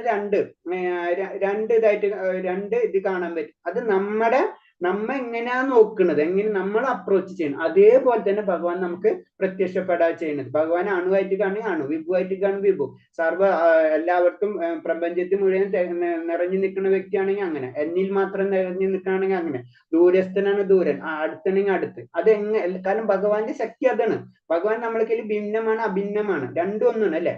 കാരണം എന്ന് വെച്ച് കഴിഞ്ഞാൽ നമുക്ക് സിമ്പിൾ ആയിട്ട് പറഞ്ഞു കഴിഞ്ഞാൽ വേറൊരു രീതിയിൽ ചെറിയ എക്സാമ്പിൾ പറയണമെന്ന് വെച്ച് കഴിഞ്ഞാല് നമ്മൾക്ക് എല്ലാവർക്കും നമ്മൾ നോക്കിക്കഴിഞ്ഞാൽ നമ്മളെല്ലാവരും ഇൻഡിപെൻഡന്റ് ആണ് അല്ലെ. നമുക്ക് കൈകാലുകളുണ്ട്, നമ്മൾ പ്രവർത്തനം, നമുക്ക് കണ്ണുണ്ട്, ഇതെല്ലാം ഉണ്ട്. പക്ഷെ നമ്മൾ എന്തിനോ ഡിപ്പെൻഡന്റ് ആണ് അല്ലെ. നമ്മൾ ഡിപ്പെൻഡ് എല്ലാത്തിനും നമ്മൾ ഇൻഡയറക്റ്റ് ഡിപ്പെൻഡ് ആണ്. നമ്മൾ അങ്ങോട്ടും ഇങ്ങോട്ടും ഇൻഡയറക്റ്റ് ആയിട്ട് പല കണക്ഷൻസ് ഉണ്ട് അല്ലെ. ഇത് തന്നെയാണ് ഇൻഡയറക്റ്റ് ആയിട്ട് പറയുന്നത്. ഇതാണ് ശരിക്കും നമ്മള് പറയുമ്പോ ഭിന്നാണ് എന്നാൽ ഭിന്നമാണല്ല, അല്ല അഭിന്നമാണ്. ഇത് രണ്ടും ഒന്നിച്ചു വരുന്ന ഒരു അവസ്ഥയാണ്. അത് തന്നെയാണ് ഭഗവാൻ. കാരണം ഭഗവാന്റെ സങ്കല്പം അത് തന്നെയാണ്. അത് തന്നെ നമ്മൾ ഇൻഡയറക്റ്റ് നമ്മളെ തന്നെ ശ്രദ്ധിച്ചു കഴിഞ്ഞാൽ നമുക്ക് മനസ്സിലാവും. കാരണം നമ്മൾ ഭഗവാന്റെ അംശങ്ങളാണ് എല്ലാതും. കാരണം എല്ലാ ജീവാത്മാക്കളും ഭഗവാന്റെ വ്യത്യസ്തമാണ് അല്ലെ. ഭഗവാനിൽ നിന്ന് വരുന്നതാണ്. അപ്പൊ എല്ലാതും വ്യത്യസ്തമാണ്. പക്ഷെ എല്ലാതും ഭഗവാനിൽ നിന്ന് വന്ന അപ്പൊ എല്ലാതും ഒന്ന് തന്നെയാണ്. മനസ്സിലായി? എല്ലാ ജീവാത്മാവും ഭഗവാനിൽ നിന്ന് വന്നത് കാരണം കൊണ്ട് നമ്മളെല്ലാ ജീവാത്മാവും വെവ്വേറെയാണ്. പക്ഷെ എല്ലാതും എവിടെ നിന്നാ വന്നു? ഭഗവാനിൽ നിന്നാ വന്നു. അപ്പൊ എല്ലാവരും ഒന്നായി മാറി.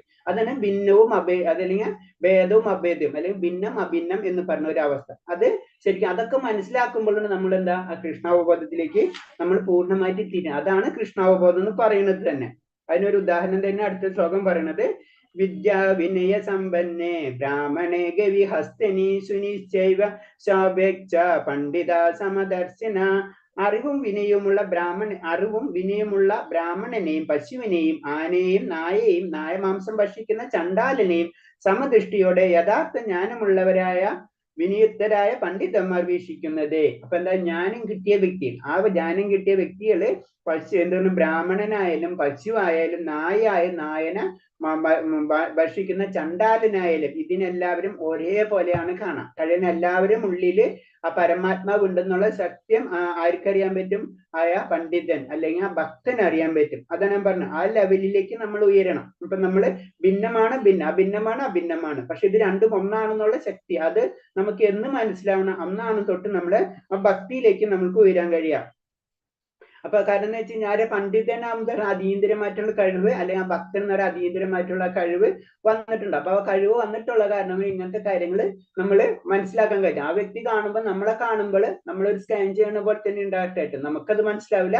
ആ അതീന്ദ്രമായിട്ട് വ്യക്തിയെ നമ്മൾ ഓരോരുത്തരെയും, നമ്മളെല്ലാ ക്യാരക്ടറും അല്ലെങ്കിൽ നമ്മളെല്ലാവരും പരമാത്മാവിന്റെ അംശമാണെന്ന് മനസ്സിലാക്കാനുള്ള കഴിവ് ആ അതീന്ദ്ര ജ്ഞാനിക്ക് വന്നിട്ടുണ്ടാവും. അതാണ് നമുക്ക് മനസ്സിലാക്കേണ്ടത്.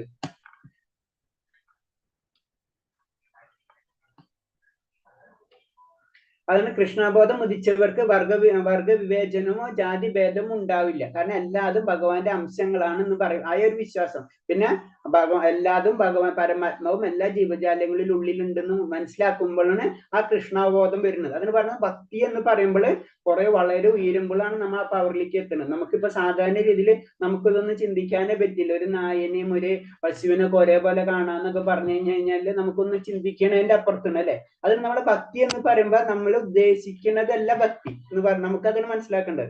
ഈ ലെവലിൽ വരുമ്പോഴാണ് ഭക്തിയുടെ ഏറ്റവും ടോപ്പ് ലെവലിലേക്ക് പോയിന്റ് വരുന്ന കാര്യങ്ങളുണ്ട്. നമുക്കതിപ്പോ കർമ്മയോഗത്തിൽ തന്നെ പറഞ്ഞ് ഡിസ്കസ് ചെയ്യണം, എങ്ങനെയാണ് നമ്മള് നമ്മുടെ ആത്മീയത വളർത്തേണ്ടതെന്നാണ് പറയുന്നത്. ഇങ്ങനത്തെ ലെവലിലേക്ക് നമ്മൾ കൊണ്ടുപോരണം. അത് ഒറ്റയടിക്ക് നമുക്ക് പറ്റില്ല. അതിന് ചിലപ്പോൾ പല ജന്മങ്ങൾ ചിലപ്പോൾ നമുക്ക് എടുത്തെന്ന് വരാം. പക്ഷെ എന്താണ്, നമ്മൾ ആ ട്രാക്ക് പിടിക്കണം. സിമ്പിൾ ആയിട്ട് പറഞ്ഞു കഴിഞ്ഞാൽ ശ്രീ ഭഗവാൻ പരമാത്മാവ് എന്ന സമ്പൂർണ്ണ അംശത്താൽ സർവ്വജീവാങ്ങളുടെ ഹൃദയത്തിൽ കുടികൊള്ളുന്നെന്ന ബോധം ഉദിച്ചതുകൊണ്ടും ഭഗവാൻ അവർക്കുള്ള ബന്ധമുള്ളത് കൊണ്ടും വിനയത്തിനായ പണ്ഡിതൻ സമദൃഷ്ടിയാണ് വീക്ഷിക്കുന്നത്. കാരണം നമുക്കറിയാം, ഇപ്പൊ പറഞ്ഞ പോയിന്റ് തന്നെ. കാരണം അത് ഉള്ളില് ഭഗവാന്റെ നമ്മൾ എല്ലാവരും ഉള്ളില് പരമാത്മാവ് ഉണ്ടെന്നുള്ള ആ കാര്യം ആ വ്യക്തിക്ക് മനസ്സിലാവും. ആർക്കും ഒരു ഭക്തൻ അല്ലെങ്കിൽ ഒരു പണ്ഡിതന് ശരിക്കും അത് മനസ്സിലാവും. അതാണ് ഇതിൽ പറയുന്നത്.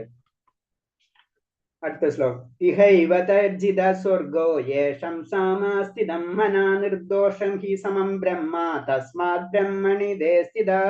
ആരുടെ മനസ്സ് സമഭാവനയിൽ ഉറച്ചു നിൽക്കുന്നു അവർ ജനന മരണ അവസ്ഥയെ ജയിച്ചു കഴിഞ്ഞു. അവർ ബ്രഹ്മത്തെ പോലെ ദോഷമറ്റവരാണ്, അതുകൊണ്ട് അവർ ബ്രഹ്മപദസ്ഥരുമാണ്. അടുത്ത് പറയുന്നതാണ്. കാരണം ഇതൊക്കെ അങ്ങനെ പതുക്കെ പതുക്കെ നമ്മളെ ഉയർത്തിക്കൊണ്ടുവരുന്നതാണ്. ആദ്യം നമ്മളോട് പറഞ്ഞ് ജ്ഞാനത്തെ മാറ്റണം, അതിനെ മുന്നിട്ട് നമുക്ക് ഉണ്ടാവുന്ന പ്രശ്നങ്ങൾ അല്ലെ, നമ്മളൊന്നും ചെയ്യുന്നില്ല ചെയ്യിക്കുന്നില്ല എന്നൊക്കെ പറഞ്ഞ് പിന്നെ നമ്മൾ ജ്ഞാനത്തിന്റെ കാര്യം പറഞ്ഞ്, ജ്ഞാനം എന്ന് പറഞ്ഞത് നമ്മള് ഭഗവാൻ അറിയാം, അതാണ് ജ്ഞാനം എന്ന് പറഞ്ഞത്. പിന്നെ അടുത്തെന്ന് പറഞ്ഞത് നമ്മളെ അടുത്ത പോയിന്റ്സുകള് ഒരു ഭക്തന്റെ ക്വാളിറ്റികൾ. ഇപ്പൊ പറയുന്നത് ഭക്തന്റെ ക്വാളിറ്റികൾ എന്ന് പറഞ്ഞു വരുന്നത്. ആ ഭക്തൻ എന്ന് പറഞ്ഞ എന്താണ്, അതിന്റെ ശ്ലോകങ്ങളൊക്കെ ഇതിൽ പറയുന്നത്. ഇതിലെന്താ പറയുന്നത്, സമഭാവനയിൽ നിലനിൽക്കുക എപ്പോഴും. അതായത് മനസ്സിന് സമനില സാക്ഷാത്കാരം നമ്മളെ മനസ്സിന്, അതായത് ദുഃഖം സുഖം ഇതൊന്നും നമ്മളെ ബാധിക്കാത്ത ഒരു അവസ്ഥ. ഇതൊക്കെ ഭൗതികതയാണ് അല്ലെ, ദുഃഖം സുഖം ഒക്കെ വരുന്നത് പുറത്തുനിന്നാണ് വരുന്നത്. ഇത് നമ്മളെ ബാധിക്കാത്ത ഒരവസ്ഥ, അതാണ് ശരിക്കും ആത്മസാക്ഷാത്കാരം എന്ന് പറയുന്നത്. ആത്മാവിന് നമ്മൾ കണ്ടെത്തുമ്പോഴാണ് നമുക്കറിയാം ഇതിന്റെ ചുറ്റുപാടുള്ള കാര്യങ്ങളൊന്നും നമ്മൾ അഫക്ട് ചെയ്യേണ്ട കാര്യമില്ല. ആത്മാവ് എപ്പോഴും ആനന്ദഭരിതമാണ്, അത് ഭഗവാനായിട്ടുള്ള കണക്ട് ആയിട്ടുള്ള കാര്യമാണ്. ഇതൊന്നും എന്നെ ബാധിക്കുന്നില്ല ഒരവസ്ഥ വരുമ്പോഴാണ് അതിനെ നമ്മൾ ആത്മസാക്ഷാത്കാരം എന്ന് പറയുന്നത്. ആത്മജ്ഞാനത്തിലൂടെ സമഭാവനയിലേക്ക് വരുമ്പോൾ ആ ബദ്ധാവസ്ഥയിൽ നിന്ന് മുക്തനാവും. പിന്നെ ജീവന് ഭൗതിക ലോകത്തിൽ പിറവില്ല. കാരണം ഇത് നമുക്ക് മനസ്സിലായി കഴിഞ്ഞാൽ എന്താണ്, ഓട്ടോമാറ്റിക് ആയിട്ട് നമ്മൾ ഇത് വിട്ടിട്ട് നമ്മൾ ആത്മീയ ലോകത്തിലേക്ക് നമ്മൾ അതിനുള്ള തയ്യാറെടുപ്പുകൾ നമ്മൾ സ്റ്റാർട്ട് ചെയ്യും. അതാണ് പറഞ്ഞത്. പിന്നെ ഭൗതിക ലോകത്തിൽ പിറവില്ല എന്ന് പറഞ്ഞു. ഭൗതിക ലോകത്തിൽ എന്ന് പറഞ്ഞ് പിറവില്ല എന്ന് പറയുമ്പോൾ നമ്മുടെ ഇന്ദ്രിയമായിട്ടുള്ള വാസനകൾ മുഴുവനും നമ്മളെ നശിച്ചു പോയിട്ടുണ്ടാവും. പിന്നെ നമുക്ക് എന്തിനായി ഭൗതിക ലോകം, നമ്മളെ വാസനകൾ നിലനിർത്താൻ വേണ്ടിയാണ് നമ്മൾ ഭൗതിക ലോകത്തിൽ ജനിക്കുന്നത്. നമ്മൾ വാസനകൾ നമ്മൾ നിർത്തി കഴിഞ്ഞാൽ പിന്നെ അതിന്റെ ആവശ്യമില്ല. അതാണ് പറയുന്നത്. രാഗദോഷങ്ങളാകുന്നതിനാൽ ഭഗവാൻ ദോഷരഹിതനാണ്. ഭഗവാനെ പറ്റി പറയണം, ഭഗവാൻ ആയ പോയിന്റിൽ തന്നെ. ഭഗവാൻ എപ്പോഴും പരമായ ആനന്ദമാണ് അല്ലെ, സച്ചിദാനന്ദ യുഗ ആനന്ദമാണ് ഏത് സമയത്തും ഉള്ളത്. അപ്പൊ അതാണ് അതേപോലെ തന്നെ നമ്മൾക്ക് വരിക. അതാണ് നമ്മൾ അങ്ങനത്തെ ഉയർന്നു കഴിഞ്ഞാൽ തന്നെ ഭഗവാന്റെ ലോകം എത്തുമ്പോൾ മുക്തി തന്നെ 5 തരം മുക്തികൾ ഉണ്ടെന്ന് പറഞ്ഞത്. സാരൂപ്യം, സാലോക്യം അങ്ങനത്തെ ഉള്ള 5 തരം മുക്തികളുണ്ട്. ആ ലെവലിലേക്ക് നമുക്ക് ഉയരാൻ കഴിയുന്ന പറയുന്നത്. ആ മുക്തി തന്നെ പല സെക്ഷൻസ് ഉണ്ട്. രാഗദോഷങ്ങൾ ഒഴിഞ്ഞ ജീവനും അതേവിധം ദോഷരഹിതനും പരമവിവാഹം പോകാൻ അർഹനാകുന്നു. അപ്പൊ എന്താണ്, ജീവനും അതേപോലെ തന്നെ. കാരണം നമ്മൾ രണ്ടും ഭഗവാനും നമ്മളും ഒരേ ക്വാളിറ്റിയിലായി കഴിഞ്ഞാൽ നമുക്ക് അവിടുന്ന് എൻട്രൻസ് കിട്ടുള്ളൂ. വളരെ സിമ്പിൾ ആയില്ല, ലോജിക്ക് അത്രേ ഉള്ളൂ. നമ്മൾ ആ പ്യൂരിറ്റി രണ്ടുപേർക്കും ഒരേ വരിക. അത്രയും പ്യൂരിറ്റി ഇല്ലാതെ ഇരിക്കണം അത്രയും കാലം നമ്മളിവിടെ വീണ്ടും നമ്മളിവിടെ കിടന്ന് ഇങ്ങനെ കറങ്ങിക്കൊണ്ടിരിക്കും. ആ പ്യൂരിറ്റി കിട്ടുമ്പോൾ ഭഗവാന്റെ ലോകത്തിലേക്ക് നമുക്ക് കടക്കും. അതാണ് പറഞ്ഞത്, രാഗദോഷങ്ങൾ ഒഴിഞ്ഞ ജീവനും അതേവിധ ദോഷരഹിതനും പരമവിവാഹം പോകാൻ അർഹനാകുമെന്ന് പറഞ്ഞു. അതായത് ജീവാത്മാവിനും ഈ ലോകത്തിലുള്ള ഭൗതികമായിട്ടുള്ള എല്ലാ മാലിന്യങ്ങളും തീർന്നു കഴിഞ്ഞു പ്യൂറായിട്ട് ആത്മാവ് മാത്രമാണ് പോണത്. അതാണ് പറയുമ്പോൾ അത് തന്നെയാണ് പറയുന്നത്. നമ്മളെ മരണശേഷം നമ്മളെ പഞ്ചഭൂതങ്ങൾ മുഴുവൻ നഷ്ടപ്പെടും. അത് കഴിഞ്ഞിട്ട് 3 കാര്യങ്ങൾ കൊണ്ടിട്ട് നമ്മൾ അടുത്ത ജീവനിലേക്കോ പോകുന്നത്. അപ്പൊ അടുത്ത ജീവനിലേക്ക് പോകേണ്ടത് നമ്മൾ പരമവ്യോമത്തിലാണ് പോകണമെന്ന് വെച്ച് കഴിഞ്ഞാല് അതിലത്തെ ആ മിഥ്യാഹങ്കാരം മാത്രം, അത് മാത്രം നിൽക്കും. മിഥ്യാഹങ്കാരത്തിൽ നിന്ന് അഹംഭാവം, ഞാൻ എന്നുള്ള ഭാവം എനിക്ക് വരികയും അത് മാത്രമായിട്ടാണ് നമ്മൾ ആത്മീയ ലോകത്തിലേക്ക് നമുക്ക് കടക്കാൻ കഴിയുക. ഇതാണ് പറയുന്നത്. അതായത് കംപ്ലീറ്റ് പ്യൂർ ആവണ വരെ നമ്മൾ ഈ ലോകത്തിൽ നിൽക്കും. എന്ന് പ്യൂറായി അന്ന് നമ്മൾ ഭഗവാന്റെ കണക്ട് ചെയ്യും. കാരണം ഭഗവാൻ പ്യൂറാണ് അല്ലെ, അത് കാരണം നമ്മളും പ്യൂറാണ്. അപ്പോഴും നമ്മൾ നേരിട്ട് നമുക്ക് കണക്ഷൻ കിട്ടുള്ളൂ. അതാണ് അതിന്റെ പ്രോബ്ലം. അല്ലെങ്കിൽ നമുക്ക് എന്തെങ്കിലും ആഗ്രഹം ഇവിടെ ബാക്കി ഉണ്ടെങ്കിൽ ആ ആഗ്രഹങ്ങൾ ബാക്കി അത് തീർത്തിട്ടോ നമുക്ക് അടുത്ത ലോകത്തിലേക്ക് കണക്ട് ചെയ്യാൻ പറ്റുള്ളൂ. അതിന് ചെറിയ ഉദാഹരണം ഇത് പറയുന്നത് നമുക്കറിയാം, ഭരത മഹാരാജാവിന്റെ കഥ അറിയാം. കാരണം എന്താ വെച്ചാൽ മാനിനെ പറ്റി അത്രയും വലിയൊരു ഭക്തനാണ്, പക്ഷെ ചെറിയൊരു മാനിനെ പറ്റി ഒരു ചിന്ത വന്നതോടുകൂടി അടുത്ത ജന്മം മാനായിട്ടാണ് ജനിക്കും. അത് അതിനെ പറഞ്ഞത് എന്തെങ്കിലും ചെറിയൊരു കാര്യം, അതിന് നമ്മൾ പറഞ്ഞത് നമുക്ക് ഈസി അല്ല. പറയുമ്പോ ഒക്കെ വളരെ ഈസിയാണ്, നമ്മൾ പറയും ഇത്രയും ചെയ്താൽ മതി എന്നൊക്കെ പറഞ്ഞാലും അതിന് ഭഗവത് വായിക്കുമ്പോൾ നമുക്ക് പറയാം നമ്മൾ ഭക്തിയിൽ ഉയരാ എന്ന് പറയുന്നത് ഇത്തിരി അത്ര ഈസി ആയിട്ടുള്ള കാര്യമല്ല.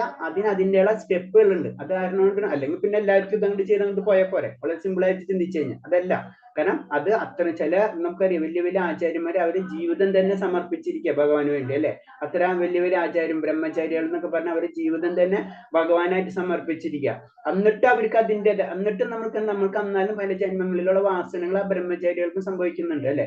എന്തിനും വേണ്ടി ഋഷീശ്വരന്മാർക്ക് അടക്കം അവർക്ക് നമുക്കറിയാം, അവർക്കായിട്ടും വലിയ വലിയ ഋഷിക്കുമാർ നമുക്ക് പുരാണങ്ങളിലെ കഥകൾ അറിയാമല്ലോ അല്ലെ. അപ്പൊ അങ്ങനത്തെ കാര്യങ്ങളൊക്കെ ഉണ്ട്. അപ്പൊ അത്രയും ടഫാണ് നമ്മൾ ഭക്തിയിലേക്ക് ഉയർന്നു പോവാന്നുള്ളത്. പക്ഷെ അതിന്റെ അർത്ഥം നമ്മൾ അത് വിടാന്നല്ല. നമുക്ക് അതിന് പറഞ്ഞ ഈ ജന്മത്തിൽ പൂർത്തിയാക്കിയിട്ടില്ലെങ്കിൽ അടുത്ത ജന്മത്തിൽ അവിടുന്ന് സ്റ്റാർട്ട് ചെയ്യാൻ പറ്റും. ഇവിടുന്ന് 10 ചെയ്ത് കഴിഞ്ഞാൽ അവിടുന്ന് 11 സ്റ്റാർട്ട് ചെയ്യാൻ പറ്റും. അതാണ് ഭക്തിയുദ്ധ സേവനത്തിന്റെ പ്രത്യേകത. ബാക്കി എല്ലാ കാര്യങ്ങളും നമുക്കറിയാം. ഈ ഭൗതിക ലോകത്തിൽ നമ്മൾ എന്ത് സൃഷ്ടിച്ചോ അല്ലെങ്കിൽ നമ്മൾ എന്ത് ധനം സമ്പാദിച്ചോ എന്ത് വിദ്യാഭ്യാസം സമ്പാദിച്ചോ നമ്മൾ എന്തൊരു സൗന്ദര്യം ഉണ്ടാക്കിയോ നമുക്ക് എത്ര ബന്ധുമിത്യാദികളുണ്ടോ ഇതല്ലാതെ നമ്മളെ മരണത്തോട് കഴിഞ്ഞു. പിന്നെ ഒന്നുമില്ല നമുക്ക്. കംപ്ലീറ്റ് ഇവിടുന്ന് 100% നമ്മളെന്ത് വാസന നമ്മളെന്ത് കർമ്മങ്ങൾക്ക് അനുസരിച്ചുള്ള അടുത്ത ജന്മത്തിലേക്ക് നമ്മൾ പോയിക്കൊണ്ടിരിക്കുക. അതെന്ന് പറഞ്ഞാൽ ഈ ജന്മത്തിൽ അടുത്ത ജന്മം എന്ന് പറയുന്നത് ഈ ജന്മം എന്ന് പറയുന്നത് അടുത്ത ജന്മത്തിലേക്കുള്ള ഒരു പരീക്ഷയാണെന്ന് പറഞ്ഞത്. നമ്മൾ ഈ ജന്മത്തിൽ ചെയ്തിട്ടുള്ള കാര്യങ്ങൾക്ക് അനുസരിച്ചായിരിക്കും അടുത്ത ജന്മം നമുക്ക് ലഭിക്കാൻ പോണത്. അപ്പൊ അടുത്ത ജന്മത്തിൽ നമ്മൾ ഈ ജന്മത്തിൽ അത്തരം ഭക്തിയുദ്ധ സേവനങ്ങൾ ഭഗവാന്റെ കാര്യങ്ങൾ ചെയ്തിട്ടുണ്ടെങ്കിൽ അത് പൂർത്തീകരിക്കേണ്ട ഒരു ജന്മമായിരിക്കും നമുക്ക് അടുത്ത ജന്മത്തിൽ കിട്ടുക. അങ്ങനെയാണ് നമ്മൾ മനസ്സിലാക്കേണ്ടത്. അതാണ് നമ്മൾ പറയുന്നത്. നമ്മളെ കൊണ്ട് ചെയ്യാവുന്ന കാര്യങ്ങൾ ഭക്തിയുദ്ധ സേവനങ്ങൾ ഭഗവാന്റെ കാര്യങ്ങൾ എപ്പോഴും നമ്മൾ ചെയ്തുകൊണ്ട് വരും. ഒരിക്കലും നമ്മൾ പിടിവള്ളി വിടരുത്. അതാ പറയണത്.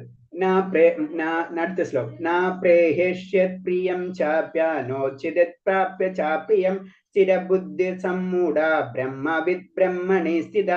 ആനന്ദത്തിൽ ആഹ്ലാദിക്കുകയോ ആനന്ദകരമല്ലാത്തതിൽ ദുഃഖവിഷ്ടനാവുകയോ ചെയ്യാതെ സ്ഥിരബുദ്ധിയോടെ അസാമ്പ്രത്യത്തിനായി ദൈവശാസ്ത്രജ്ഞാനിയായി ജീവിക്കുന്നവൻ ഭൗതികാതീതൻ തന്നെയാണ്. അപ്പൊ ഇതൊക്കെ അതിൽ ഒരു ഭക്തന്റെ ക്വാളിറ്റീസ് എന്നൊക്കെ പറഞ്ഞു തന്നെ എങ്ങനെ ഒരു ഭക്തനായി മാറാം എന്നൊക്കെ പറയുന്ന ശ്ലോകങ്ങളാണ്. അതിൽ പറഞ്ഞ നമുക്ക് ആനന്ദം ഇതൊക്കെ എന്താണ് വളരെ സിമ്പിൾ ഒരു കൺസെപ്റ്റ് എടുത്താൽ മതി. ഭൗതിക ലോകത്തിൽ ഇതല്ലാതെ ഉള്ളത്. അപ്പൊ ഈ എല്ലാ കാര്യത്തിന്റെ കാരണം നമ്മൾ എന്ന് വിടുന്നു അന്ന് നമുക്ക് ആത്മീയ ലോകത്തിലേക്ക് കടക്കാൻ പറ്റുള്ളൂ. അപ്പൊ അതിനോട് ബന്ധപ്പെട്ടിട്ടുള്ള കാര്യങ്ങളാണ്. ആനന്ദത്തിൽ ആഹ്ലാദിക്കിരിക്കുക. ആനന്ദത്തിൽ ആഹ്ലാദിക്കിരിക്കാൻ നമുക്ക് കഴിയോ? നമുക്ക് അങ്ങനെ ചിന്തിക്കാനേ പറ്റില്ല. ഒരു ആനന്ദം ഉണ്ടാവുന്ന ഒരു കാര്യം ഉണ്ടായി കഴിഞ്ഞാൽ അപ്പൊ തന്നെ നമ്മൾ അതിന്റെ ആനന്ദം 1 10 വരെ വിളിച്ച് നമ്മൾ പറഞ്ഞിരിക്കും. മനസ്സിലായി? അത് തന്നെ ആ ആനന്ദം നമ്മൾ ആഹ്ലാദിക്കും. അതാണ് മനുഷ്യന്റെ സാധാരണ രീതിയിൽ ഭൗതിക ലോകത്തിലുള്ള ആ വാസനകൾ അങ്ങനെയാണ്. ആ ലെവലിലേക്ക് നമ്മൾ ഉയരാ എന്ന് പറഞ്ഞത് അത് ആനന്ദം. ദുഃഖത്തിൽ പിന്നെ നമ്മൾ ആരോടും പറയില്ല എന്നൊക്കെ. പക്ഷെ ആനന്ദം വരുമ്പോൾ നമ്മൾ എന്തായാലും 10 പേരോട് നമ്മൾ പറഞ്ഞിരിക്കും. അത് നമ്മളെ ക്യാരക്ടറാണ് അല്ലെ. അതൊക്കെ നിർത്താ എന്ന് പറയുന്നത് അത് ഈസിയല്ല. അതാണ് ഒരു ഭക്തൻ. അതാണ് നമ്മൾ മനസ്സിലാക്കേണ്ടത്. ആഹ്ലാദിക്ക് ആനന്ദകരമല്ലാത്തവയിൽ ദുഃഖവിഷ്ടനാകുകയോ ചെയ്യില്ല. എന്തെങ്കിലും ദുഃഖത്തിന്റെ കാര്യം കേട്ടതിന് അതോടുകൂടി നമ്മളെ കഴിഞ്ഞു. ഇൻഡയറക്റ്റായിട്ട് പറഞ്ഞു. സ്ഥിരബുദ്ധിയോടെ അസംതൃപ്തനായി ദൈവശാസ്ത്രജ്ഞനായി ജീവിക്കുന്നവൻ ഭൗതികത്തിന് അതീതം തന്നെ. ഇതൊക്കെ എന്താണ്? ഇതൊക്കെ ഇൻഡയറക്റ്റായിട്ട് എന്ന് പറഞ്ഞത് ഇതൊക്കെ ഭൗതികതയാണ്. അതാണ് പറയുന്നത്. ഈ ആനന്ദത്തിൽ ആഹ്ലാദം കണ്ടെത്തുക എന്ന് പറഞ്ഞാൽ അത് ഭൗതികതയാണ്. മനസ്സിലായി? അതുപോലെ തന്നെ ദുഃഖം, ഇതൊക്കെ ക്ലേശങ്ങൾ, ഇതൊക്കെ ഭൗതികത. ഇതൊക്കെ മനസ്സിലാക്കി അത് വിടാന്നുള്ള അവസ്ഥയിലേക്ക് നമ്മൾ എത്തിക്കഴിഞ്ഞാൽ അവനാണ് ഭക്തൻ എന്നാണ് പറയുന്നത്.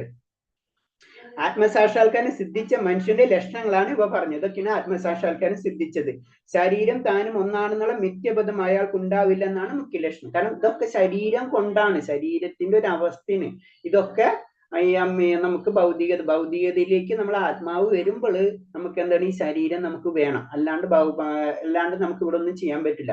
അപ്പൊ ആ ശരീരത്തിന്റെ നമ്മളെ വാസനകളാണ് ഇതിന്റെ എല്ലാത്തിന്റെ കാരണം. അത് എന്ന് മനസ്സിലാക്കുന്നതോ അന്നാണ് നമ്മൾ ഭക്തിയിലേക്ക് നമ്മൾ കടക്കുന്നത്. അപ്പൊ എന്താണ് ശരിക്കും അതെന്നാ മനസ്സിലാക്കണം? ആ സമയത്തിന് നമുക്ക് എന്ത് മനസ്സിലാവാ? നമ്മുടെ മൂലസ്വരൂപം, നമുക്കൊരു സ്വരൂപം തന്നെയാണ് പറയുന്നത്. നമുക്കൊരു രൂപം അല്ലെ, മൂലസ്വരൂപമുണ്ട്. അപ്പൊ നമ്മുടെ മൂലസ്വരൂപം ഉണ്ടായിട്ടായിട്ട് നമുക്ക് എന്ത് മനസ്സിലാക്കാം? ഭഗവാന്റെ അംശമാണ്, ഭഗവാന്റെ തന്നെ ഒരു മൂലസ്വരൂപം. സ്വരൂപം തന്നെ ഭഗവാന്റെ അംശമാണ്, ഭഗവാന്റെ തന്നെ രൂപമാണ്. ആത്മാവ് എന്ന് പറഞ്ഞ അങ്ങനത്തെ ഒരു രൂപം തന്നെയാണ്. അതിന്റെ ആ പ്യൂരിഫിക്കേഷൻ കിട്ടുമ്പോഴാണ് നമ്മളെന്താ ഭഗവാന്റെ കംപ്ലീറ്റ്, നമ്മൾ പല ഡ്രസ്സുകൾ ഇട്ടിരിക്കാൻ നമ്മൾ, അത് കാരണം കൊണ്ട് നമ്മുടെ മൂലസ്വരൂപം നമുക്ക് മനസ്സിലാവട്ടാണ്. അത് ഓരോന്ന് എടുത്തെടുത്ത് കളഞ്ഞൊരു നമ്മളെ ആത്മാവിന്റെ ചുറ്റും ഒരു 10 ഡ്രസ്സ് ഇട്ടിരിക്കുന്ന പോലെയാണ്. നമ്മൾ ഓരോന്ന് എടുത്താണ് പഞ്ചഭൂതങ്ങൾ 5 ഡ്രസ്സുകൾ അപ്പുറത്ത് തന്നെ ഊരിക്കളയുന്നു, മനസ്സിലായി. പിന്നെ അടുത്ത ഡ്രസ്സ് നമ്മുടെ സൂക്ഷ്മ ശരീരം, അതിന്റെ 3 ശരീരങ്ങൾ എടുത്ത് കളഞ്ഞിട്ടാണ് നമ്മളെ പ്യൂരിറ്റി വരുമ്പോഴാണ് നമ്മൾ ആത്മസ്വരൂപമാണ് ഭഗവാനിലേക്ക് നമ്മൾ എത്തുന്നത്. അതാണ് പറഞ്ഞത് ആ ബ്രഹ്മസാക്ഷാത്കാരം, ആത്മസാക്ഷാത്കാരം എന്ന് പറഞ്ഞത് തന്റെ മൂലസ്വരൂപം അറിയുക എന്നതാണ്. അടുത്ത ശ്ലോകം. ബാഹ്യസ്പർശേഷു സക്താത്മാ വിദ്യാത്മനി യൽസുഖം സബ്രഹ്മയോഗയുക്താത്മാ സുഖമക്ഷയമസ്നുതേ. ഇത് പറയുന്നത് മുക്തനായ ഒരാൾ ഭൗതികമായ ഇന്ദ്രിയ സുഖങ്ങളിൽ ആസക്തി ഉണ്ടാകില്ല. അയാൾ സമാധി കൊണ്ട് ആത്മാവിൽ തന്നെ എപ്പോഴും ആനന്ദം അനുഭവിക്കുന്നു. പരമതത്വത്തിൽ ഏകാഗ്രമായി മനസ്സൂന്നുകൊണ്ട് ആത്മസാക്ഷാത്കാരം ലഭിച്ച വ്യക്തി അളവറ്റ ആനന്ദം അനുഭവിക്കുന്നു. അപ്പൊ എന്താണ് അതെന്ന് പറഞ്ഞാൽ സമാധി എന്ന് പറയുമ്പോൾ അൾട്ടിമേറ്റ് ആ പോയിന്റിൽ എത്തുമ്പോൾ നമുക്ക് എന്താ സംഭവം? നമ്മ ആത്മാവിൽ തന്നെ എപ്പോഴും ആനന്ദം അനുഭവിക്കുന്നു. അതെന്ന് പറഞ്ഞ ആത്മസാക്ഷാത്കാരം എന്ന് പറയുമ്പോൾ അവിടെ ആനന്ദം അനുഭവിക്കുക. നമ്മുടെ ആത്മാവ് എന്ന് പറയുന്നത് പരമാനന്ദത്തിലുള്ളതാണല്ലേ, ആ ആനന്ദം നമ്മൾ അനുഭവിക്കാൻ തുടങ്ങും. അതാണ് പറഞ്ഞത്. അങ്ങനെ ആ ആനന്ദം അനുഭവിച്ചു കൊണ്ടിരിക്കുമ്പോ പിന്നെ അവർക്ക് ഭൗതികമായിട്ട് ഒരു ആവശ്യമില്ല. നമ്മളെല്ലാവരും എന്ത് കാര്യങ്ങളും ചെയ്യുന്നത് നമുക്ക് സന്തോഷം കിട്ടാനാണ്. ആ സന്തോഷം നമ്മുടെ ആത്മാവിനായിട്ട് കണക്ട് ചെയ്യുമ്പോൾ നമുക്ക് കിട്ടിക്കഴിഞ്ഞാൽ ബാക്കിയുള്ള ബാഹ്യമായിട്ടുള്ള ഒരു കാര്യത്തിലും നമുക്ക് ഇൻട്രസ്റ്റ് ഉണ്ടാവില്ല. അതാണ് ഇതിൽ പറയുന്നത്. അടുത്ത് അത് പറഞ്ഞ കൃഷ്ണാബോധം സിദ്ധിച്ചാൽ മുക്തനാകിയാൽ ഏത് വിധത്തിലുള്ള വിഷയസുഖങ്ങളെ അനാസ്ഥനായി തീരും. കാരണം അത്രയും അതിനേലും വലിയൊരു ആനന്ദം ഭൗതികതയിൽ നിന്ന് കിട്ടുന്ന ആനന്ദത്തെക്കാളും ഒറിജിനൽ ആനന്ദമാണ് നമുക്ക് എവിടെ നിന്ന് കിട്ടുന്നത്? ആത്മീയ സാക്ഷാത്കാരത്തിൽ നിന്ന് കിട്ടുന്നത്. അത് കാരണം കൊണ്ട് ആ വ്യക്തിക്ക് ഭൗതികമായിട്ടുള്ള ഒരു ആനന്ദത്തിന് എന്താണ് അയാൾക്ക് അനാസക്തനായി തീരുന്ന പറഞ്ഞു. അതിനൊരു ഒന്നും തോന്നൂല, അവിടെ എന്തോ നടക്കുന്നത് അത് ശ്രദ്ധിക്കില്ല. അതാണ് അവസ്ഥ. അടുത്ത ശ്ലോകം. യേഹി സംവർഷജ ഭോഗ ദുഃഖയോന ഏവദേ ആദിന്ദവന്ത കൗന്ദേയ നാദേഷു രമത ബുദ്ധഃ. ബുദ്ധിമാൻ ഭൗതിക കേന്ദ്രങ്ങളാകുന്ന ബന്ധം മൂലം ഉണ്ടാകുന്ന ദുഃഖങ്ങളിൽ പങ്കുകൊള്ളാറില്ല. അല്ലയോ കുന്തിപുത്ര, ഭൗതിക സുഖങ്ങൾ ആദ്യം അവസാനം ഉള്ളതുകൊണ്ട് അവയിൽ ഒരിക്കലും ബുദ്ധിമാൻ സന്തോഷം കൊള്ളുന്നില്ല. അപ്പൊ ഇവിടെ ബുദ്ധിമാൻ എന്ന് പറയുമ്പോൾ നമുക്ക് മനസ്സിലാവും ഭക്തൻ അല്ലെ. കാരണം ഒരു ബുദ്ധിയുള്ള വ്യക്തിയോ പല കാര്യങ്ങൾ കറക്റ്റ് ആയിട്ട് ചെയ്യുള്ളൂ എന്ന് പറഞ്ഞ പോലെ ബുദ്ധിയുള്ള വ്യക്തിയോ ഭക്തനായി മാറുള്ളൂ. അപ്പൊ ബുദ്ധിയുള്ള വ്യക്തിക്ക് അറിയാം ഈ എല്ലാ കാര്യങ്ങളും എന്താണ്, ഈ ഭൗതിക ലോകത്തിലെ എല്ലാ കാര്യങ്ങൾക്കും എന്താണ്, സുഖം ഉണ്ടെങ്കിൽ ദുഃഖം ഉണ്ടാവും, അല്ലെങ്കിൽ ആദ്യം ഉണ്ടെങ്കിൽ അവസാനം ഉണ്ടാവും എന്ന് പറയുന്നത് എപ്പോഴും കറങ്ങിക്കൊണ്ടിരിക്കും. അപ്പൊ അതിലൊരിക്കലും സന്തോഷവും ദുഃഖമോ ആ വ്യക്തിക്ക് ഉണ്ടാവില്ല. കാരണം ആ വ്യക്തിക്ക് ഇത് ഭൗതികതയാണെന്ന് അറിയാം. അതാണ് ബുദ്ധിമാനാണ് ശരിക്കും ഇത് മനസ്സിലാവും. ബുദ്ധിമാൻ എന്ന് പറയുമ്പോൾ നമ്മൾ ഏതൊരു കാര്യത്തിൽ പറയുമ്പോൾ അത് ഭക്തനാണെന്ന് വിചാരിക്കാം. ഭക്തന് മാത്രമേ ആ ലെവലിലേക്ക് ഉയരാൻ കഴിയുള്ളൂ, അല്ലെങ്കിൽ ഒരു ബുദ്ധിമാന് മാത്രമേ ഭക്തനായി മാറാൻ കഴിയുള്ളൂ. ഒരാൾ എത്രയും കൂടുതൽ ഭൗതിക സുഖാസക്തനാവുക അത്രയും കൂടുതൽ ഭൗതിക ക്ലേശങ്ങൾക്ക് ഇരയായിത്തീരും. അപ്പൊ നമ്മൾ എന്താണ് കാട്ടുതീ പോലെ എന്താണ് ഭൗതിക സുഖ സൗകര്യങ്ങൾ അതിലാ നമ്മൾ പിറകെ പോകുന്ന പറഞ്ഞാൽ നമുക്ക് ഒന്ന് കിട്ടിയാൽ 10 മതി എന്നുള്ള രീതിയിൽ നമ്മൾ അതിന്റെ പിറകെ പോയിക്കൊണ്ടിരിക്കും. അപ്പൊ അതിനനുസരിച്ചുള്ള ക്ലേശങ്ങൾ നമുക്ക് അനുഭവിച്ചുകൊണ്ടിരിക്കും. എത്ര ഉണ്ടാവണം അത്ര നമുക്ക് പ്രശ്നങ്ങൾ സൃഷ്ടിച്ചുകൊണ്ടിരിക്കും. അതിന് നമ്മൾ സാത്വികമായിട്ട് ലെവലിലേക്ക് പതുക്കെ ഉയർന്നു വരണം എന്ന് പറഞ്ഞു. അതിന്റെ കാര്യം എന്ന് പറഞ്ഞാൽ നമുക്ക് എന്താ ക്ലേശങ്ങൾ, നമ്മൾ ഭൗതികമായിട്ടുള്ള ക്ലേശങ്ങള് നമ്മൾ കുറഞ്ഞുകൊണ്ടിരിക്കും. നമ്മൾ പല ഭാണ്ഡങ്ങൾ എടുത്തു വെക്കുമ്പോൾ നമുക്ക് ശരീരത്തിന് പ്രശ്നങ്ങൾ ഉണ്ടാവുന്ന പോലെ തന്നെയാണ് നമുക്ക് ഭൗതികമായിട്ടുള്ള കാര്യങ്ങൾ കൂടുന്തോറും, ആഗ്രഹങ്ങൾ കൂടുന്തോറും നമുക്ക് മാനസികമായിട്ടുള്ള പ്രശ്നങ്ങൾ നമുക്ക് കൂടിക്കൊണ്ടിരിക്കും. അതിന് നമ്മൾ അത് മിനിമം പറയണം. യോഗി എന്ന് പറയുമ്പോൾ തന്നെ യോഗിയുടെ ഡെഫിനിഷൻ തന്നെ പറയണെന്ന് വെച്ച് കഴിഞ്ഞാൽ നമ്മള് പട്ടിണി കിടക്കുന്നവൻ യോഗിയല്ല, മനസ്സിലായി. അത് അത്യാവശ്യം ഭക്ഷിക്കാൻ വേണം. അതിന്റെ അർത്ഥം ഒന്നും കഴിക്കാതിരിക്കും. അതല്ല, അത്യാവശ്യം നമുക്ക് ആവശ്യമുള്ളത് നമ്മുടെ ശരീരത്തിന് വേണ്ടി മാത്രമുള്ള, അല്ലെങ്കിൽ നമുക്കൊരു കർമ്മമുണ്ട് അതിനനുസരിച്ച് ജീവിക്കാൻ, അല്ലാണ്ട് ആ കർമ്മത്തിനനുസരിച്ചല്ല നമുക്ക് ആവശ്യമുള്ള കാര്യങ്ങൾ നമുക്ക് ചെയ്യാം. അങ്ങനെ ആയിരിക്കണം ഇപ്പൊ. അല്ലാന്ന് വെച്ച് കഴിഞ്ഞാൽ എന്താണ്, എത്ര നമുക്ക് ഭൗതികമായിട്ടുള്ള സുഖത്തിനുള്ള ആസക്തി ഉണ്ടോ അത്രയും ഭൗതിക ക്ലേശങ്ങൾക്ക് നമ്മൾ ആയിത്തീരുന്ന പറഞ്ഞു. അതിന്റെ ലിങ്ക് എത്ര, അത് ഡയറക്റ്റ് പ്രൊപ്പോർഷൻ എന്ന് പറയാം. എത്ര നമുക്ക് കൂടുന്നോ അതിനനുസരിച്ച് നമ്മളെ ദുഃഖങ്ങളും കൂടിക്കൊണ്ടിരിക്കും. അതാണ് ഇതിൽ പറയുന്നത്. ശാക്നോതി ഹൈവ സാസോഢ്യം പ്രകാശരീര വിമോഷണാത് കാമക്രോധദ്ഭവം വേഗം സയുക്ത സയുഗീനര സുഗീനര. ഈ ശരീരത്തെ ത്യജിക്കുന്നതിന് മുമ്പ് ഭൗതികമായി ഇന്ദ്രിയങ്ങളുടെ ത്വരയെ ചെറുക്കാനും കാമക്രോധങ്ങളെ നിയന്ത്രിക്കാനും സാധിക്കുന്ന ആൾ നല്ല സ്ഥിതിയിൽ വർദ്ധിക്കുന്ന അയാൾ ഈ ലോകത്തിൽ സന്തോഷവനാണ് എന്ന് പറഞ്ഞു. അപ്പൊ ഈ ലോകത്തിലാണെങ്കിലും നമ്മൾ ചെയ്യേണ്ട കാര്യം എന്താണ്? നമ്മൾ ഭൗതിക ഇന്ദ്രിയങ്ങളെ നിയന്ത്രിക്കുക, കാമക്രോധങ്ങളെ നിയന്ത്രിക്കുക. ഇങ്ങനെ ചെയ്തു കഴിഞ്ഞാൽ നമ്മൾ തീർച്ചയായിട്ടും ഈ ലോകത്തിൽ തന്നെ, ഈ ലോകം എന്ന് പറയുമ്പോൾ ആ ഭൗതിക ലോകത്തിൽ പോലും നമുക്ക് ആ സന്തോഷം അനുഭവപ്പെടുന്ന പറയുന്നത്. അതാണ് നമ്മൾ പറയുന്നത്. നമ്മൾ ഇതൊക്കെ നമ്മുടെ സൈഡ്, ആത്മീയ ലോകത്തിലേക്ക് നമുക്ക് പോകാൻ പറ്റിയില്ലെങ്കിലും ഈ ഭൗതിക ലോകത്തിൽ തന്നെ നമുക്ക് സന്തോഷം കിട്ടും. എങ്ങനെ ചെയ്ത് കഴിഞ്ഞാല് നമ്മൾ ഇന്ദ്രിയങ്ങളെ നിയന്ത്രിക്കുക, നമ്മളെ ത്വര എന്ന് പറഞ്ഞാൽ നമ്മളെ ആഗ്രഹങ്ങളെ നിയന്ത്രിക്കുക, കാമം പിന്നെ ക്രോധം ഇതിനൊക്കെ നമ്മൾ നിയന്ത്രിച്ചു കഴിഞ്ഞാൽ തന്നെ നമുക്ക് എന്താ ഈ ലോകത്തിൽ തന്നെ നമുക്ക് സന്തോഷവാനായിരിക്കാൻ കഴിയുന്നു. അതാണ് ചെറിയ നമ്മൾ സിമ്പിൾ ആയിട്ട് ചെറിയ ഇപ്പൊ സാമ്പത്തികമായിട്ട് അല്ലെങ്കിൽ വേറെ രീതിയിൽ വളരെ വളരെ നല്ല രീതിയിൽ വളരെ ഇതായിട്ട് ജീവിക്കുന്നുണ്ട്. വലിയ വലിയ ഫിലിം സ്റ്റാർ ഒക്കെ വരുമ്പോൾ അവരുടെ ലൈഫ് നമ്മൾ നോക്കി കഴിഞ്ഞാൽ എൻ്റർലി ഫ്രൈറ്റ് ആയിരിക്കും. അപ്പൊ നമ്മളതിന് എക്സാമ്പിൾ പറയുന്നത് മാത്രമേ ഉള്ളൂ. അപ്പൊ കാരണം എന്ന് വെച്ചാൽ അതായത് എത്ര സിംപ്ലിഫൈ ആവണം അത്രയായിരിക്കും നമ്മളെ സന്തോഷത്തിന്റെ അളവ് എന്നാ പറയുന്നത്. അത് ഒരു ലിമിറ്റ് നമുക്കറിയാം, നമുക്കൊരു കണക്കുണ്ട്. അതിൽ പോയി കഴിഞ്ഞാൽ നമുക്ക് മറ്റുള്ള ഭാണ്ഡക്കെട്ടുകൾ നമ്മൾ ഓരോന്നെടുത്ത് വെക്കും തോറും നമുക്ക് ഓരോ പ്രശ്നങ്ങൾ വരുന്നത് മനസ്സിലായി. ഇപ്പൊ സിമ്പിൾ ആയിട്ട് ആദ്യം ജോലി കിട്ടും, പ്രൊമോഷൻ കിട്ടി കഴിഞ്ഞാൽ അതിന്റെ ഇതിങ്ങനെ പോയിക്കൊണ്ടിരിക്കണം. അവിടെ എത്തുമ്പോൾ അതിനേലും വലിയ ബർഡൻസ് വരുന്നത്.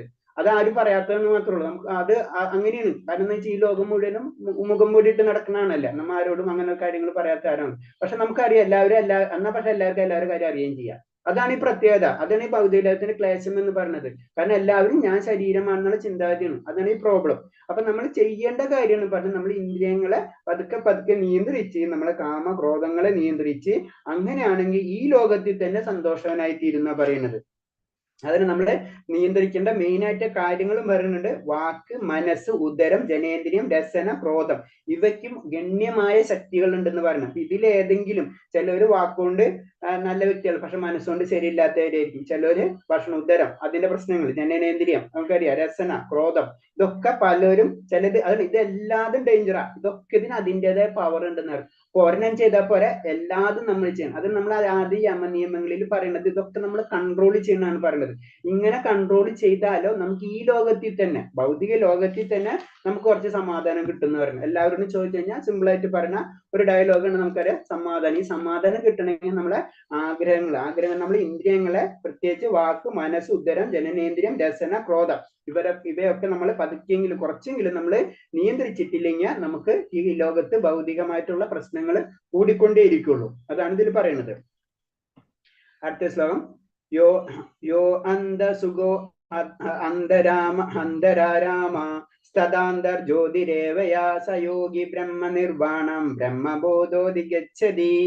ഊർജ്ജസ്വലനും ആനന്ദവും സുഖവും തന്നിൽ തന്നെ കൂടിക്കൊള്ളുന്നവനായ ഒരാളെ അന്തർമുഖനായ തികഞ്ഞ യോഗി ബ്രഹ്മനിർവാണം പൂകിയായാൽ മരണാനന്തരം പരമപദം പ്രാപിക്കും. അതാണ് പറഞ്ഞത്. കാരണം ഊർജ്ജസ്വലനും ആനന്ദവും സുഖവും തന്നിൽ തന്നെ കൂടിക്കൊള്ളുന്നതുമായ ഒരാളാണ്. അപ്പൊ യോഗിനെ പറ്റി പറഞ്ഞു. ഇതൊക്കെ ഒരു ഭക്തനാണ്. അപ്പൊ യോഗി എന്ന് പറയുമ്പോൾ എന്താണ്, ആ ഉള്ളിൽ തന്നെ നമ്മുടെ ഉള്ളിൽ തന്നെ ആനന്ദം നമുക്ക് ലഭിക്കാൻ തുടങ്ങും. ഒരു പരമാനന്ദത്തിലേക്ക് നമുക്ക് കടക്കാൻ കഴിയും. അപ്പൊ ഭൗതികയിൽ തന്നെ ആ വ്യക്തപ്പെടും. അപ്പോഴും നമ്മൾ നേരിട്ട് ഇതൊക്കെ വിട്ടിട്ട് നമ്മൾ ആത്മീയ ലോകത്തിലേക്കൊന്നും കടന്നിട്ടില്ല. അപ്പൊ തന്നെ നമ്മൾ ഈ ഭൗതിക ലോകത്തിൽ ഇരുന്നു കൊണ്ട് തന്നെ നമുക്ക് എന്ത് സംഭവിക്കാം, നമുക്ക് ആ ആനന്ദം നമുക്ക് ലഭിക്കാൻ തുടങ്ങുന്ന പറയുന്നത്. അങ്ങനെ ലഭിച്ചു കഴിഞ്ഞാലും ആ യോഗി എന്ന് മരണപ്പെട്ടു കഴിഞ്ഞാലും അതിൽ പറഞ്ഞ ബ്രഹ്മനിർവാണം പൂകിയാൽ മരണാനന്തരം പരമപദം പ്രാപിക്കുകയും ചെയ്യും. കാരണം പിന്നെ ആ വ്യക്തിക്ക് മനസ്സിലായി പിന്നെ ഉള്ളിൽ ആനന്ദം കിട്ടിക്കൊണ്ടിരിക്കും. പിന്നെ ഈ ശരീരത്തിന്റെ പ്രസ്സിന്റെ നമുക്ക് ആവശ്യമില്ല, അതുകൊണ്ട് ഉരുക്കളയും. മനസ്സിലായി? അതാണ് യോഗികൾ. അവർ വിചാരിച്ച സമയത്താണ് അത് യോഗ്യരല്ല. ഭക്തന്മാരെ പിന്നെ ഒക്കെ ഭഗവാന്റെ മുകളിൽ സാധാരണ യോഗികളെ പറ്റി പറഞ്ഞാൽ അവർ പറഞ്ഞ സമയത്താണ് അവർ മരണം. അവർക്കറിയാം ഇന്ന സമയത്ത് എനിക്ക് ശരീരം വിടണം, ഇത്ര മതി ശരീരം എനിക്ക് ഭൗതികോ ഇത്ര മതി അന്ന് ആ സമയം അവർ പറഞ്ഞിട്ടാണ് അവര് ആ സമാധിയിലേക്ക് കടക്കാം. നമുക്ക് പല കാര്യങ്ങളും നമുക്ക് അറിയാവുന്നതാണല്ലോ. ആ സമാധിയിലേക്ക് അവർ കടക്കണം. അങ്ങനെയാണ് പിന്നെ അവര് ആ ബ്രഹ്മപദത്തിലേക്ക് അവര് കടക്കുന്നത് എന്ന് പറഞ്ഞാൽ ഭക്തനെ സംബന്ധിച്ച് ഇതും ചിന്തിക്കേണ്ട ആവശ്യമില്ല എന്ന് പറഞ്ഞാൽ അതൊക്കെ ഭഗവാന്റെ നിശ്ചയാണ്. അത് ഓട്ടോമാറ്റിക് ആയിട്ട് പ്രത്യേകിച്ചൊന്നും കാര്യമില്ലാത്ത തന്നെ അവിടെ നടന്നോളൂ. അതിനൊരു ഭക്തനെ പറ്റി പറഞ്ഞു. പക്ഷെ എന്നിരുന്നാലും യോഗി എന്ന് പറഞ്ഞാൽ ഉണ്ടായിട്ട് ഒരു ഭക്തൻ തന്നെയാണ്. മുക്തനായ ഒരാൾ ബാഹ്യവും ഭൗതികവുമായ സുഖം ഗ്രഹിക്കുന്നില്ല. ഇദ്ദേഹത്തിലെ ബ്രഹ്മഭൂതാവസ്ഥ. ബ്രഹ്മഭൂതാവസ്ഥ എന്ന് പറഞ്ഞത് എന്താണ്? മുക്തനായിട്ടുള്ള ഒരു വ്യക്തിനെ പറയുന്നതാണ് ബ്രഹ്മഭൂതാവസ്ഥ. ആ വ്യക്തി എന്താണ്? ഒരിക്കലും ഭൗതിക സുഖം ആഗ്രഹിക്കില്ല. ഒക്കെ നമ്മൾ ഇതൊക്കെ പറഞ്ഞു വരുന്നത് എന്താണ്? എല്ലാത്തിലും ഭൗതികത എന്ന് പറയുന്നത് ക്ലേശങ്ങൾ നിറഞ്ഞതാണ്. ആ ക്ലേശങ്ങൾ നിറഞ്ഞതിന്റെ കാരണങ്ങൾ നമ്മളോട് പറഞ്ഞിട്ടുണ്ട്. ആ ക്ലേശങ്ങളിൽ നമ്മൾ ഓരോന്നോരോന്ന് കുറച്ച് നമ്മൾ പതുക്കെ നമ്മളെ ഈ ഭൗതിക ജീവിതത്തിൽ തന്നെ നമ്മളെ ആനന്ദത്തിലേക്ക് നമ്മൾ പതുക്കെ കടക്കണം. അത് നമ്മൾ അതായത് നമ്മളെ ബ്രഹ്മസാക്ഷാത്കാരത്തിലേക്ക് കടക്കേണ്ട അവസ്ഥ എത്തുമ്പോൾ തന്നെ നമുക്ക് എന്താണ്? ഭൗതികതയിൽ തന്നെ നമുക്ക് പതുക്കെ ക്ലേശങ്ങൾ ഒഴിഞ്ഞു പോകുന്ന പറയുന്നത്. അങ്ങനെ ഒഴിഞ്ഞു പോയി പിന്നെ നമ്മൾ ആ ലെവലിലേക്ക് നമുക്ക് ഉയരാൻ കഴിയും. അതാണ് പറയുന്നത്. ലബ്ധേ ബ്രഹ്മ നിർവാണ മൃഷയാ ക്ഷീണ കൽമഷ ചിന്നദേന സമാത്മാന സർവഭൂതഹിതാരത. സംശയങ്ങളിൽ നിന്ന് ഉത്ഭവിക്കുന്ന ദ്വന്ദ്ങ്ങൾക്ക് അതീതരായവരും മനസ്സിൽ തന്നെ വ്യാപരിക്കുന്നവരും എപ്പോഴും സകല ജീവജാലങ്ങളുടെ ക്ഷേമൈശ്വര്യങ്ങളിൽ പ്രവർത്തനങ്ങൾ തിരക്കിൽപ്പെട്ട് പ്രവർത്തിച്ചു കൊണ്ടിരിക്കുന്നവരും സർവപാപങ്ങളിൽ നിന്ന് മോചനം നേടിയിട്ടുള്ളവർ ബ്രഹ്മ നിർവ്വാണം പോകുന്നു. അപ്പൊ ഇത് വേറെ രീതിയിൽ പറയണം. ഭക്തിയുടെ പല ലെവൽ, ഭക്തന്മാരെ പല ക്വാളിറ്റീസ് പല ശ്ലോകങ്ങളിൽ കൂടെ പറഞ്ഞു തരുന്നതാണ്. ഇതിൽ പറഞ്ഞാണ് ഇത്ര നോക്കിയാൽ മതി. എപ്പോഴും സകല ജീവജാലങ്ങളുടെ ക്ഷേമത്തിന് ഐശ്വര്യത്തിനും വേണ്ടി പ്രവർത്തിക്കുന്നവർ. നമ്മുടെ മനസ്സ് അപ്പോഴേക്കും അത്ര ലെവലിലേക്ക് എത്തിയിട്ടുണ്ടാവും. കാരണം നമുക്ക് ഇപ്പൊ സാധാരണ രീതിയിൽ ഒരു ഭക്തന്റെ ക്വാളിറ്റി പറയുമ്പോൾ ഒരാളെ സുഖം എന്ന് പറഞ്ഞത് എന്റെ സുഖം, ഒരാളെ ദുഃഖം എന്ന് പറഞ്ഞാൽ എന്റെ ദുഃഖം. ആ അവസ്ഥയാണ് ഭക്തി എന്ന് പറഞ്ഞു. അപ്പൊ അതിനേയും താഴ്ന്നോളത്തെ ലെവലിലുള്ള വ്യക്തികളെ പറ്റി പറയുമ്പോൾ എന്താണ്? അവർക്ക് മറ്റുള്ളവർ എന്റെ സുഖം, അവന്റെ ദുഃഖം അവന്റെ ദുഃഖം. മനസ്സിലായി? അങ്ങനെയാണ്. അല്ലെങ്കിൽ എന്റെ സുഖം എന്റെ ദുഃഖം എന്റെ ദുഃഖം, അവന്റെ ദുഃഖം അവന്റെ ദുഃഖം, അവന്റെ സുഖം അവന്റെ സുഖം. പക്ഷെ അതിനേലും താഴെയുള്ള വ്യക്തികൾ എന്താണ്? എന്റെ സുഖം എന്ന് പറഞ്ഞാൽ അവന്റെ ദുഃഖം, എന്റെ ദുഃഖം എന്ന് പറഞ്ഞാൽ അവന്റെ സുഖം. അത് പല ലെവലുകൾ പറയുന്നത്. അപ്പൊ എന്ന് പറഞ്ഞാൽ ഒരു ഭക്തനെ സംബന്ധിച്ച് എന്താ പറഞ്ഞാൽ ഏറ്റവും ടോപ്പിലുള്ളതാണ്. അവരെന്താണ്? എല്ലാ ജീവജാലങ്ങൾക്കും ക്ഷേമൈശ്വര്യത്തിൽ പ്രവർത്തിക്കുമ്പോൾ എന്താണ്? അവന്റെ സുഖം എന്റെ സുഖമാണ്. മനസ്സിലായി? അതാണ് രണ്ടുപേരും ആ കണക്ഷൻ വരുന്നത്. ആത്മീയമായിട്ടുള്ള കണക്ഷൻസ് അവർ തമ്മിൽ വരുന്നത്. അതാണ് ശരിക്കും ഭക്തൻ എന്ന് പറയുന്നത്. അങ്ങനെ പോയി കഴിഞ്ഞാലാണ് നമ്മൾ എന്താണ്? ബ്രഹ്മ നിർവ്വാണം, അതാണ് ഭഗവാനിലേക്ക് നമുക്ക് കണക്ട് ആവും. ആ ഒരു ക്യാരക്ടർ കാരണം നമുക്കറിയാം നമ്മള് സർവീസ് എന്ന് പറഞ്ഞ സേവകരാണ്. നമ്മളെ മൂലസ്വരൂപം എന്ന് പറഞ്ഞത് നമ്മൾ എന്തുകൊണ്ട് നമുക്ക് മറ്റുള്ളവരെ എങ്ങനെ സേവിക്കാനുള്ള മനസ്സ് വന്നെന്ന് വെച്ച് കഴിഞ്ഞാല് നമുക്കറിയാം അൾട്ടിമേറ്റ് എല്ലാവരും നമ്മൾ അങ്ങോട്ടും ഇങ്ങോട്ടൊക്കെ സേവിച്ചുകൊണ്ടിരിക്കുന്ന വ്യക്തിയാണ്.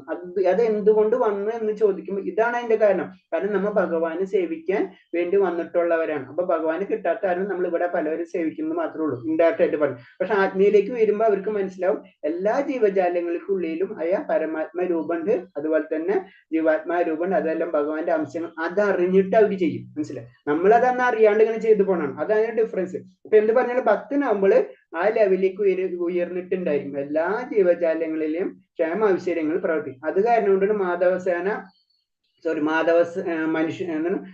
സേവ മാധവ സേവ എന്ന് പറഞ്ഞു. അതിന്റെ അർത്ഥം എന്ന് വെച്ച് കഴിഞ്ഞാൽ ഇത് രണ്ടുമാണ്. മനസ്സിലായി? അപ്പൊ ഞാൻ ഇപ്പൊ സാധാരണ രീതിയിൽ പറയും, ഞാൻ ജീവകാരുണ്യ പ്രവർത്തനങ്ങൾ ചെയ്യുന്നുണ്ടല്ലോ, ഞാൻ അതിൽ ഫുൾ എൻഗേജ്ഡ് ആണല്ലോ, പിന്നെന്തിന് ഭഗവാനെ ചിന്തിക്കും? അത് തെറ്റാ. മനസ്സിലായി? അതാണ് അത് പിന്നീടുള്ള അദ്ദേഹത്തിന് ഡീറ്റെയിൽ ആയിട്ട് പറഞ്ഞു. അതിനൊക്കെ ഡിഫറൻസുകൾ പറഞ്ഞു വരുന്നുണ്ട്. അപ്പൊ രണ്ടായിട്ട് കാണണം നമ്മൾ. അത് നല്ലതാ. അതിന്റെ അർത്ഥം അത് മാത്രം അതല്ല നല്ലത്, അത് ഏറ്റവും നല്ലതെന്നല്ല, അത് നല്ലതെന്ന് മാത്രമേ ഉള്ളൂ. മനസ്സിലായി? നമ്മൾ കോളേജിൽ പഠിക്കുമ്പോൾ ആ കോഴ്സ് നല്ലത് തന്നെയാണ്. പക്ഷെ അതിനൊരു നല്ല കോഴ്സ് ഇല്ല എന്ന് പറയാൻ പറ്റില്ല എന്ന് പറഞ്ഞ പോലെ തന്നെ. കാരണം ഭഗവാന്റെ സേവനമാണ് ഏറ്റവും ടോപ്പ്. മറ്റുള്ള സേവനത്തെ തെറ്റെന്ന് പറയാൻ പറ്റില്ല, അത് നല്ലത് തന്നെയാണ്. അതിന്റെ ഒരു പോയിന്റാണ്. കാരണം സകല ജീവജാല ക്ഷേമാവശ്യങ്ങൾ പ്രവർത്തിക്കേണ്ട രീതിയിലേക്ക് നമ്മൾ ഉയരും. മനസ്സിലായി? അത് ഭഗവാന്റെ കാരുണ്യാണ്. ആ ലെവലിലേക്ക് നമ്മൾ ഉയരുമ്പോൾ അതൊക്കെ നമുക്ക് മനസ്സിലാവുള്ളത്. അടുത്ത ശ്ലോകം. കാമക്രോധ വിമുക്താനാം യദീനം യദചേതസം ആബിദ്ദോ ബ്രഹ്മ നിർമ്മാണം വർത്തതേ വിദിത്താത്മനം. കാമക്രോധങ്ങൾ ഒഴിഞ്ഞ് അച്ചടക്കത്തോടെ പരിപൂർണതയ്ക്ക് വേണ്ടി അനന്തരം യത്നിക്കുന്ന ആത്മസാക്ഷാത്കാരം നേടിയവർക്ക് അജീരാണ് പരമപതി പരമപ്രാപ്തി സുനിശ്ചിതമാണ്. അപ്പൊ ഇത് അത് തന്നെ, അതായത് നമ്മൾ ഭക്തിയിലേക്ക്, ഭക്തന്റെ ക്വാളിറ്റീസ് തന്നെയാണ് നമ്മൾ ചെയ്യേണ്ട കാര്യമാണ് ചെയ്യുന്ന കാമക്രോധങ്ങൾ, ഇതൊക്കെ അറിയാം അല്ലെ. ഇതൊക്കെ നമ്മൾ പരിപൂർണമായിട്ട് നമ്മൾ അവസാനിച്ചു കഴിഞ്ഞാലേ മാത്രമേ നമുക്ക് ആത്മസാക്ഷാത്കാരം നമുക്ക് നേടാൻ കഴിയുള്ളൂ എന്നാണ് പറയുന്നത്. പിന്നെ ഇതിൽ ഏറ്റവും ഇമ്പോർട്ടൻസ് ആയിട്ട് ഒരു ഇത് പറയണമെന്ന് വെച്ച് കഴിഞ്ഞാല് ദർശനം, ദാനം, സ്പർശം എന്നിവകൊണ്ട് മാത്രം മത്സ്യങ്ങളെ, മാമകളും പക്ഷികളും മക്കളെ പുലർത്തുന്നു. ഹേ പത്മജ, ഞാനും അങ്ങനെ തന്നെ. അത് പറയണമെന്ന് വെച്ച് കഴിഞ്ഞാല്, കാരണം എന്ന് വെച്ച് കഴിഞ്ഞാൽ ഭഗവാനെ നമ്മളെ പ്രാർത്ഥിക്കുന്ന സമയത്ത് ഭഗവാൻ നമ്മളെ അടുത്തുണ്ടാവും. അത് എത്ര ദൂരത്തിലാണെങ്കിലും. അതാണ് അത് നമുക്ക് മനസ്സിലാവാത്തതാണ്. അതിന്റെ ഒരു ഇതെന്ന് പറയുന്നത് ദർശനം, ദാനം, സ്പർശം, ഇതൊക്കെ മത്സ്യം, മാമകൾ, പക്ഷികൾ, ഇതൊക്കെ ഇവരങ്ങനെയാണ് ചെയ്യണല്ലേ. പല രീതിയിലാണ് അവരായിട്ട് കോണ്ടാക്ട്, അവരുടെ മക്കളെ അതേ രീതിയിൽ അവർ കോണ്ടാക്ട് ചെയ്യണം എന്ന് പറഞ്ഞ പോലെ ഭഗവാൻ നമ്മളായിട്ട് കോണ്ടാക്ട് ചെയ്യുന്ന രീതി നമുക്കത് അറിയില്ല എന്ന് മാത്രമേ ഉള്ളൂ, മനസ്സിലായേ. പക്ഷെ അതൊരു ശക്തി ഉണ്ട്, മനസ്സിലായി. അതിന് പറഞ്ഞത് നമ്മള് ഭഗവാൻ എത്ര ദൂരത്തിലാണെങ്കിലും നമ്മൾ ഭഗവാനെ ധ്യാനിച്ചു കഴിഞ്ഞാല് നമുക്ക് അതിന്റെ ഫലമായ ദർശനം നമുക്ക് ലഭിക്കും എന്ന് പറഞ്ഞതിന്റെ കാര്യങ്ങൾ അത് പറയുന്നത്. അത് പറഞ്ഞത് അതേപോലെ കൃഷ്ണബോധമുള്ള ഭക്തനും ഭഗവത്ധാമത്തിന് വിദൂരസ്ഥനാണെങ്കിലും നിരന്തര ധ്യാനം കൊണ്ട് കൃഷ്ണബോധ പ്രവർത്തനങ്ങൾ കൊണ്ട് ആ ധാമത്തിൽ ഉയരാൻ കഴിയും. അപ്പൊ എന്താ നമ്മൾ ചെയ്യേണ്ട കാര്യം എന്ന് പറഞ്ഞത്, നമ്മൾ ഭഗവാനെ നിരന്തരമായി ധ്യാനിച്ചുകൊണ്ടിരുന്ന ഭഗവാൻ എത്ര വിദൂരസ്ഥനാണെങ്കിലും നമുക്ക് ആ ധാമത്തിലേക്ക് സ്വയം ഉയരാൻ കഴിയും. സദാ പരമപുരുഷന് മൂഴീകരിക്കുന്നത് മൂലം പ്രാപഞ്ചിക ക്ലേശങ്ങൾ തീണ്ടാത്ത ഈ അവസ്ഥയാണ് ബ്രഹ്മ നിർവാണം. പിന്നെ പറയണമെന്ന് വെച്ച് കഴിഞ്ഞാൽ നമ്മള് ഏത് സമയത്തും, അതിൽ 24 hours നമ്മൾ കടക്കണം എന്ന് പറയണം. പതുക്കെ നമുക്ക് ഇപ്പൊ ഒന്നും പറ്റുന്നില്ല. പതുക്കെ നമ്മൾ നമ്മൾ ആ ഒരു അൾട്ടിമേറ്റ്, അത് ലാസ്റ്റ് നമ്മൾ ആ ഏജ് എൻഡ് ആവുന്ന അവസ്ഥ നമുക്ക് ഏത് സമയത്ത് വേണമെങ്കിലും പോവാം. നമുക്ക് ചിലപ്പോൾ 20 വയസ്സ് വേണമെങ്കിലും ആ സമയത്ത് നമുക്ക് വേണമെങ്കിൽ ഈ പൊസിഷനിൽ എത്താം. 24 മണിക്കൂറും ചെയ്യാം. കാരണം നമ്മൾ ഒരു മഹാരാജാവ് 22ാമത്തെ വയസ്സിലും ബ്രഹ്മചാര്യം എടുത്തു. ആ സമയത്ത് പറയണമെന്ന് വെച്ച് കഴിഞ്ഞാൽ ബ്രഹ്മചാരി എടുക്കണ സമയത്ത് പ്രഭാത സ്വാമി പറയുന്ന വെച്ച് കഴിഞ്ഞാൽ ഇത്ര മിനിമം ജപിക്കാന്ന് പറഞ്ഞാൽ അതല്ല അതിന്റെ അപ്പുറത്താണ്. അതായത് നമുക്ക് ഇമേജ് ചെയ്യാത്ത രീതിയിൽ ചെയ്തുകൊണ്ടിരുന്നത്. അപ്പൊ അതാണ് അതിന്റെ ഒരു അവസ്ഥ. അതിന് ഒരു ഏജ് ഫാക്ടർ അല്ല. പക്ഷെ നമുക്ക് നമ്മളെ ഏജ് ഫാക്ടറിനനുസരിച്ച് നമുക്ക് ഇപ്പോഴും നമുക്ക് പലതരം ആഗ്രഹങ്ങൾ കാരണം കൊണ്ട് തന്നെ നമ്മൾ വൈദികമായിട്ട് കർമ്മങ്ങളൊക്കെ അനുസരിച്ച് നമ്മൾ പോണ കാരണം കൊണ്ട് നമ്മൾ പതുക്കെങ്കിലും നമ്മൾ മുന്നേറണം. അപ്പൊ നമുക്ക് അതിന്റെ അർത്ഥം എന്ന് വെച്ചാൽ നമുക്ക് നമ്മളായ മരണ അവസരം വരെ നമുക്ക് ഇനിയും സമയമുണ്ടല്ലോ എന്ന് വെച്ച് കൂട്ടിക്കൊണ്ടുപോകാനല്ല, നമ്മള് അതിലേക്ക് പോകണം. അത് നമുക്ക് എത്രയും പെട്ടെന്ന് എത്തി അത്ര നല്ലത്. ചിലർക്ക് 20 വയസ്സിൽ 25, 50 വയസ്സ്, 60 വയസ്സ്, അതൊക്കെ ഓരോരുത്തരും ഡിപ്പെൻഡാണ്. അവർക്ക് എവിടത്തോളം വേണമെങ്കിലും നീട്ടിക്കൊണ്ടാവുന്നുണ്ട്. അതിനൊരു പ്രത്യേക കാലപരിധി ഇല്ല. ഈ 60ാമത്തെ വയസ്സിലോ ഇപ്പൊ നമ്മുടെ നാട്ടില് സാധാരണ രീതിയിൽ പറഞ്ഞു കേൾക്കുന്നതാണ്, ഏജ്ഡ് ആകുമ്പോഴോ മാത്രമേ ഭഗവാന്റെ കാര്യങ്ങൾ ചെയ്തേ വരും. അതേപോലെ അത്രയും കാലം നമുക്ക് ഇങ്ങനെയൊക്കെ പോകാന്നുള്ള ചിന്ത അത് തെറ്റാ. കാരണം അവിടെ എത്തുമ്പോൾ നമുക്കൊന്നും ചെയ്യാൻ തന്നെ കഴിയില്ല. നമുക്ക് ഓർമ്മ ഉണ്ടാവില്ല, ഭഗവാന്റെ നാമം തന്നെ ജപിക്കാനുള്ള അവസ്ഥ ഒന്നും ആയിരിക്കില്ല നമ്മളെ. അപ്പൊ ആദ്യമേ തന്നെ അത് നമ്മൾ പ്രാക്ടീസ് ചെയ്ത് പോയി കഴിഞ്ഞാലോ ചിലപ്പോൾ നമുക്ക് ചില കുട്ടികൾ നമുക്കറിയാം, ഇപ്പൊ തന്നെ അറിയാം, ഈ ഗ്രൂപ്പിൽ തന്നെ ചില കുട്ടികളുണ്ട്. ആ ഗ്രൂപ്പിലുള്ള ചില കുട്ടികൾ, ഇപ്പോഴത്തെ കുട്ടികളുടെ ക്ലാസ്സിൽ അവര് 3, 4 പഠിക്കുന്ന കുട്ടികളാ. അത് ചില കുട്ടികൾ എന്ന് പറഞ്ഞാൽ നമുക്ക് ഇമേജ് ചെയ്യാൻ പറ്റില്ല. അവർക്ക് അത്രയും ഇൻട്രസ്റ്റ് ഉണ്ട്. കാരണം അത്ര അവർ കഴിഞ്ഞ ജന്മങ്ങളിൽ അത്ര അവർ ചെയ്തിട്ടുണ്ടാവും. അതാണ് ആ ശക്തിയിൽ വരും. ചിലവർക്ക് എന്ന് പറഞ്ഞാൽ 80ാം വയസ്സിലും അല്ലെങ്കിൽ 90ാം വയസ്സിലും അവരുടെ ചിന്താഗതി വേറെ ആയിരിക്കും, മനസ്സിലായി. അവർക്ക് വേറെ എന്തോ ഈ ലോകത്തിൽ വീണ്ടും എന്തൊക്കെ ചെയ്തു തീർക്കേണ്ട രീതിയിലുള്ള കാര്യങ്ങൾ അവർ മനസ്സിലോടിക്കൊണ്ടിരിക്കുക. അതാണ് ആ ഡിഫറൻസ്. അപ്പൊ നമ്മളെന്താ, നമ്മൾ പതുക്കെങ്കിലും നമ്മൾ അതിലേക്ക് കടന്നിട്ടില്ല എന്ന് വെച്ച് കഴിഞ്ഞാൽ വീണ്ടും പല ജന്മങ്ങളിലേക്ക് നമ്മൾ യാത്രയോ അത്രയുള്ള അതിന്റെ കുഴപ്പം. അത് ഭഗവാൻ ഒരിക്കലും അതിന് തെറ്റുന്നല്ല പറഞ്ഞത്. നിന്റെ ആഗ്രഹം നിൽക്കാനനുസരിച്ച് പ്രവർത്തിച്ചുകൊണ്ടിരിക്കുക, അതാണ് പറയുന്നത്. അടുത്ത ശ്ലോകം. സ്പർശാംകൃത ബഹിർബാഹോ ജഷോ ശൈവേന്ദ്രഭ്രോ പ്രാണപൗന സമകൃത്തോ നാശംധര ചാരിണോ യഥേന്ദ്രിയ മനോർബുദ്ധിർ മുനർമോഷ പരായണ വിഗതേച്ഛ ഭയക്രോധായ സദാ മുക്ത ഏവ സ. ബാഹ്യ വിഷയങ്ങളെ നിരോധിച്ചും പുരികങ്ങൾക്കിടയിൽ ദൃഷ്ടി ഉറപ്പിച്ചും ശ്വാസങ്ങളെ നാസധരങ്ങളിൽ നിന്ന് സമനില നിർത്തിയും ഇന്ദ്രിയങ്ങളെയും മനസ്സിനെയും ബുദ്ധിയെ നിയന്ത്രിച്ച മുക്തി ലക്ഷ്യമാക്കിയ യോഗി രാഗദോഷങ്ങളിൽ നിന്ന് ഭയത്തിൽ നിന്ന് മോചനം തേടുന്നു. സദാ ഇത് അവസ്ഥയിൽ തന്നെ പുലരുന്ന അയാൾ മുക്തൻ തന്നെ. 4 മണി ആയല്ലേ, നമുക്ക് നിർത്താന്ന. ഇത് പറഞ്ഞ് കുറച്ചും കൂടി ഡീറ്റെയിൽ ആയിട്ട് പറയേണ്ടി വരും. ഇത് കുറച്ച് ഇതിന്റെ യോഗര കാര്യങ്ങളുണ്ട്. അതില് അഷ്ടാംഗ യോഗനെ പറ്റിയൊക്കെ പറയുന്നുണ്ട്. നമുക്കിപ്പോ നിർത്താൻ നാളെ ക്ലാസ്സിൽ കാണാം. നമുക്ക് എന്തെങ്കിലും ചോദിക്കാം.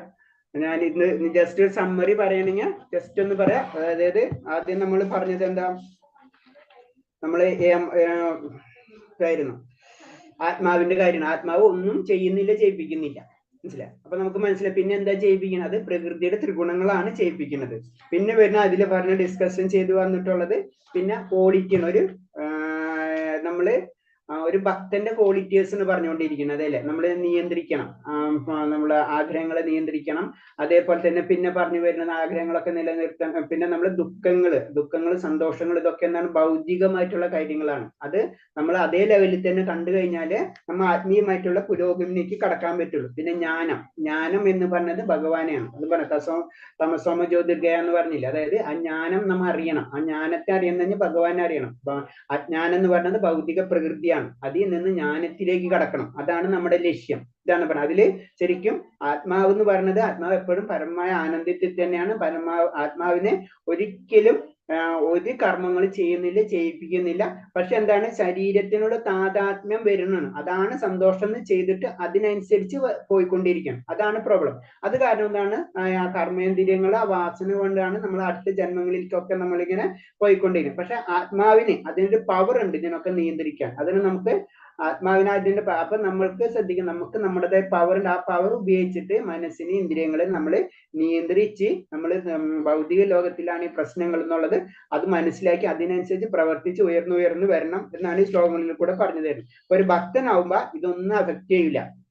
അതില് പിന്നെ നമ്മൾ ചെയ്യേണ്ട പല ഇന്ദ്രിയങ്ങളെ നിയന്ത്രിക്കുക, മനസ്സിനെ നിയന്ത്രിക്കുക, ത്വരകളെ നിയന്ത്രിക്കുക, അങ്ങനെ പല കാര്യങ്ങളും നമ്മൾ ചെയ്യണം. അപ്പൊ അങ്ങനെ ചെയ്താൽ നമ്മൾ പതുക്കെ ഉയരും. അങ്ങനെ ഉയർന്നു കഴിഞ്ഞാൽ പറയണത് ഭൗതികമായിട്ടുള്ള സന്തോഷം തന്നെ നമുക്ക് ലഭിക്കുന്നു. ആത്മീയം പോട്ടെ, ഭൗതിക തലത്തിൽ തന്നെ നമുക്ക് സന്തോഷം ലഭിക്കും എന്നാണ് പറഞ്ഞു വരുന്നത്. ഹരേഷ്, നമുക്ക് നിർത്താം. എന്തെങ്കിലും സംശയം ഉണ്ടെങ്കിൽ ചോദിക്കുക, അല്ലെങ്കിൽ സ്റ്റോപ്പ് ചെയ്യണോ?